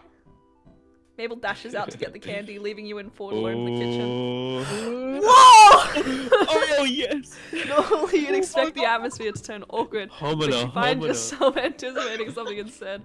You give Ford a smile. Oh my god! Calculating how much we need to fix the cupcakes. Ford laughs, leaning back against the counter. Oh, I just eyeballed it and adjusted based on the batter's apparent viscosity. No calculation involved. Oh my god. Oh my god! And, well, I couldn't let all our hard work go to waste after you suggested salvaging it. I don't get it. You wanted to start over? Well, I had a whole plan in mind. We were going to quadruple the recipe, and now it's more like octuple. But I think this was the best route to take. Now that I think about it, this was the last of our flour. Wait, damn. Stanley needs flour for pancakes this week. No, the I want to pancakes. take cupcakes for breakfast instead. We can have plenty of extra. Knowing him, I think the probability is very high. You were about to say something else, leading in to continue the conversation. Oh! When Mabel enters the room, she's carrying a cardboard box stuffed to the rim with bright packets of explosion rocks. I'm back. All right, let's add these puppies in and make some cupcake magic. You and Ford start helping Mabel decant the explosion rocks into the batter. Ford glances at you as you shake the last packet into the bowl. Both of you know that the consumers of these cupcakes will get an unpleasant surprise from them exploding in their mouth, especially since the multicolor candy makes the batter look like unassuming funfetti cupcakes. Then it's time to split the batter and marble them in the pan. The 3 colors Mabel chose are deep purple, blue, and pink, which she says ties in perfectly with her theme. So are you gonna tell us what the theme is yet? Nope. Let's get these in the oven. Ford picks up the pan and sticks it in the oven to bake. There's still plenty of batter in the mixing bowl. You've barely skimmed the surface with the first batch. You and Ford share another look. Alright, time for the best part, frosting. What kind do we have? It's not what kind do we have, it's what kind we are making. Mabel presents another recipe card. Oh jeez. Thankfully the frosting is far easier to make than the batter. By the time you and Mabel separate the sugary result into a few different bowls for colouring, the first batch of cupcakes came out of the oven 10 minutes ago and have cooled down on the counter. As Mabel puts it, they're ready to be Mabelified. Ford grins at her as he starts dyeing a bowl of icing bright pink. Decorating the cupcakes is by far the most fun part of the afternoon. The three of you sit around the kitchen table. Mabel purposefully sits you and Ford next to each other while she takes the remaining spot, and you use different frosting tips to make designs on all of the cupcakes. Mabel had finally revealed her theme to be outer space because space is full of romance, and this way I can say their compatibility is out of this world. So the three of you cover marbled cupcakes in galaxy-worthy combinations of coloured frosting. Ford, to put it simply, is delighted by the theme. You're pretty sure the constellations he painstakingly iced on his last 25 cupcakes would pass as illustrations on a stargazer's guide. In the middle of completing a second Orion, Ford gets some icing on his face. A drip of, oh my god, a drip of blue somehow made it onto his chin, probably from testing the icing to make sure it tasted good. It did, of course. Mabel kicks you from under the table. Ow? And she nods her head at Grunkle, giving you a meaningful look that Ford completely misses. He wipes most of it off, but there's now a streak of blue on his cheek, so you... Oh my god. Oh, hold on. Smear it. Don't smear it. He'd get annoyed by that. What do we do? Hold on. Last time he was like taken aback, but I feel like it. Okay, but It's like It's like later. he knows what. It's knows like what later wine is now, about so now. maybe it'll Yeah. be okay. So like wipe it off for And him. also, if we point it out, he'll just be like, "Oh, thanks," and he'll do it himself. So maybe wipe Yeah. it off for him. Okay, we'll do that. Oh god. Mabel watches you both expectantly, but you aren't sure you have the guts to do what she really wants to happen, and besides, you're not sure Ford's ready for that. You opt for plan B instead. Yeah, I'll get it. You reach over with a napkin to gently wipe the streak away, hoping he doesn't notice how your hand shakes from nerves from the close proximity. Ford is also hyper aware of Laura, your reaction! Aware of how close you two are right now, and you can't ignore how his gaze drops from your eyes to your lips. Oh! As you inch closer to wipe the icing away. Dude. Go, Laura. There, I got it. Ford's cheeks almost match his sweater. Thank you, YN. Eventually, the three of you finish decorating over 100 cupcakes. Looking at them all lined up on the counter, you can really see the decline in quality as you, Ford, and Mabel got worn out. The last few have frosting in solid colours and just a handful of star-shaped sprinkles on top. I can't believe we're finally done. Yes, and I can't believe I'm saying this, but I think I've had enough of the night sky to last me the rest of the week. Oh, but we're not done! Mabel sounds about as peppy as she has all day, even though she must have been as tired as you and Ford. There's just one last thing to do. Clean up, because we have a huge mess here. No, Grunkle Ford, we're more important than that.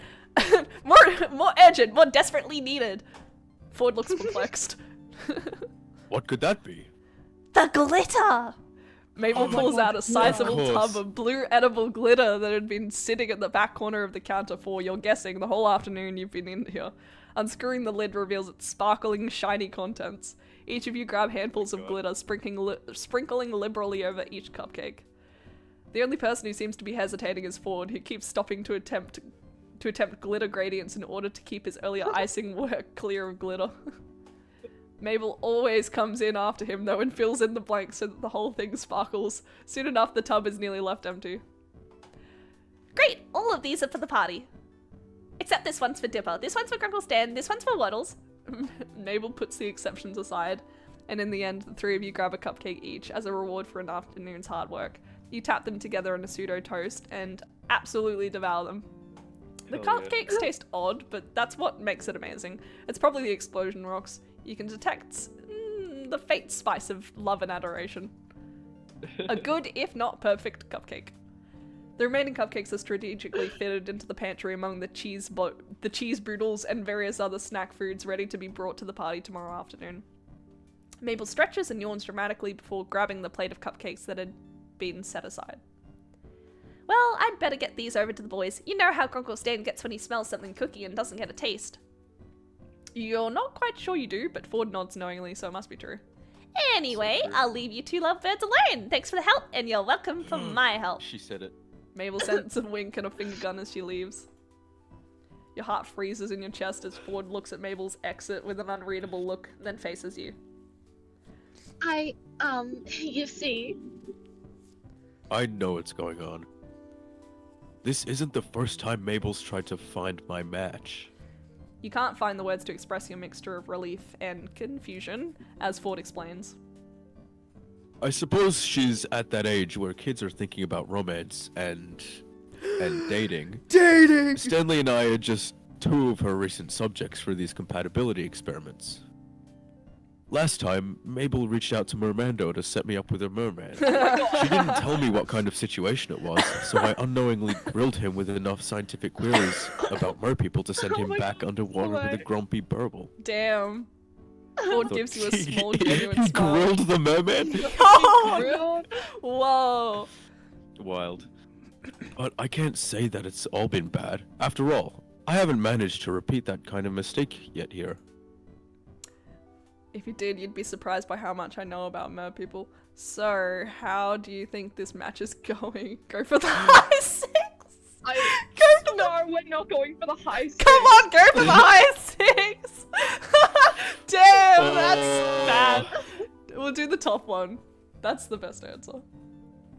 Yeah? I was thinking the second one. Really? just to see where it would lead. Ooh. Oh, I feel like that's But too forward. top one's probably safer. What should we do? Laura, which one? You're YN, you have to choose. Yeah, you're YN, you have to choose.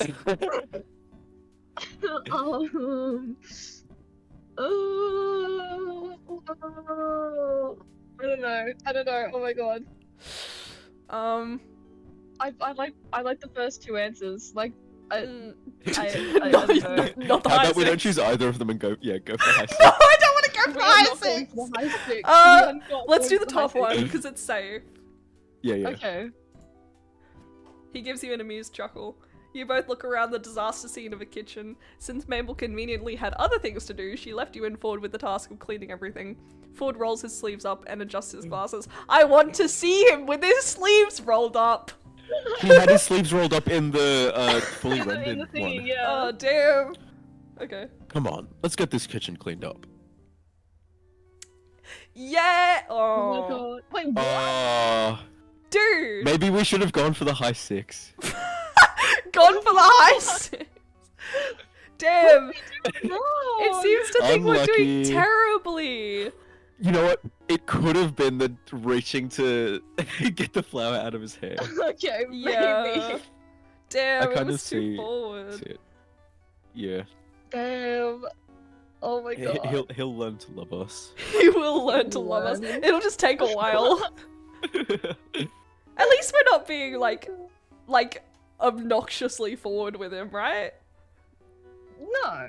I don't think so. Yeah, so it's like, you know, at least it's not terrible. At least he doesn't hate us. Alright, I'm gonna save. I have to go make dinner and stuff. Slow. No, it's all good. Overwrite your save. Yes. I sure hope I have everything. Okay. Save. Return. Quit. Quit and save. Oh, wait, no, I'm stupid. That's quick save. You have to go preferences to quit. Oh, okay. Yes. Yeah. Damn. Well, that was fun. Oh my god. That was fun. We should we'll keep playing at some point, but like Oh, for sure. yeah. not tonight because my voice actually hurts. Fair That enough. is for sure. I've got to work on my voices. Maybe we should play. Maybe we should play tomorrow, like I'm down. in the morning or Oh my like God. you know, Yeah. because Oh, I do have to make a cake in the morning, but oh yeah, that's yeah. right. Actually, maybe it might might not have time tomorrow because I got someone coming over, like Rin's coming over at like 12:30. So Yeah. Yeah. we'll have to play another time. We'll keep playing though. This is really fun. Yeah. I like it. Oh, yeah, I we love need this to. We game. need to. All right. It's so good. All right. Stanford Pines. Stanford Pines. All right, I'll be back in like 5 seconds. I'm just gonna shut the stream. Okay. All right. Oh damn. Oh yeah, it just closed. Okay. To the 4 people here or anyone who came and watched, thanks for watching. This is goofy. I love it. Yeah, we'll come back and play some more eventually. It'll be fun. But yeah, it just means I have to get Laura and Kalush together to keep playing. So yeah, if you're watching or if it's anyone else is here, hope you had fun.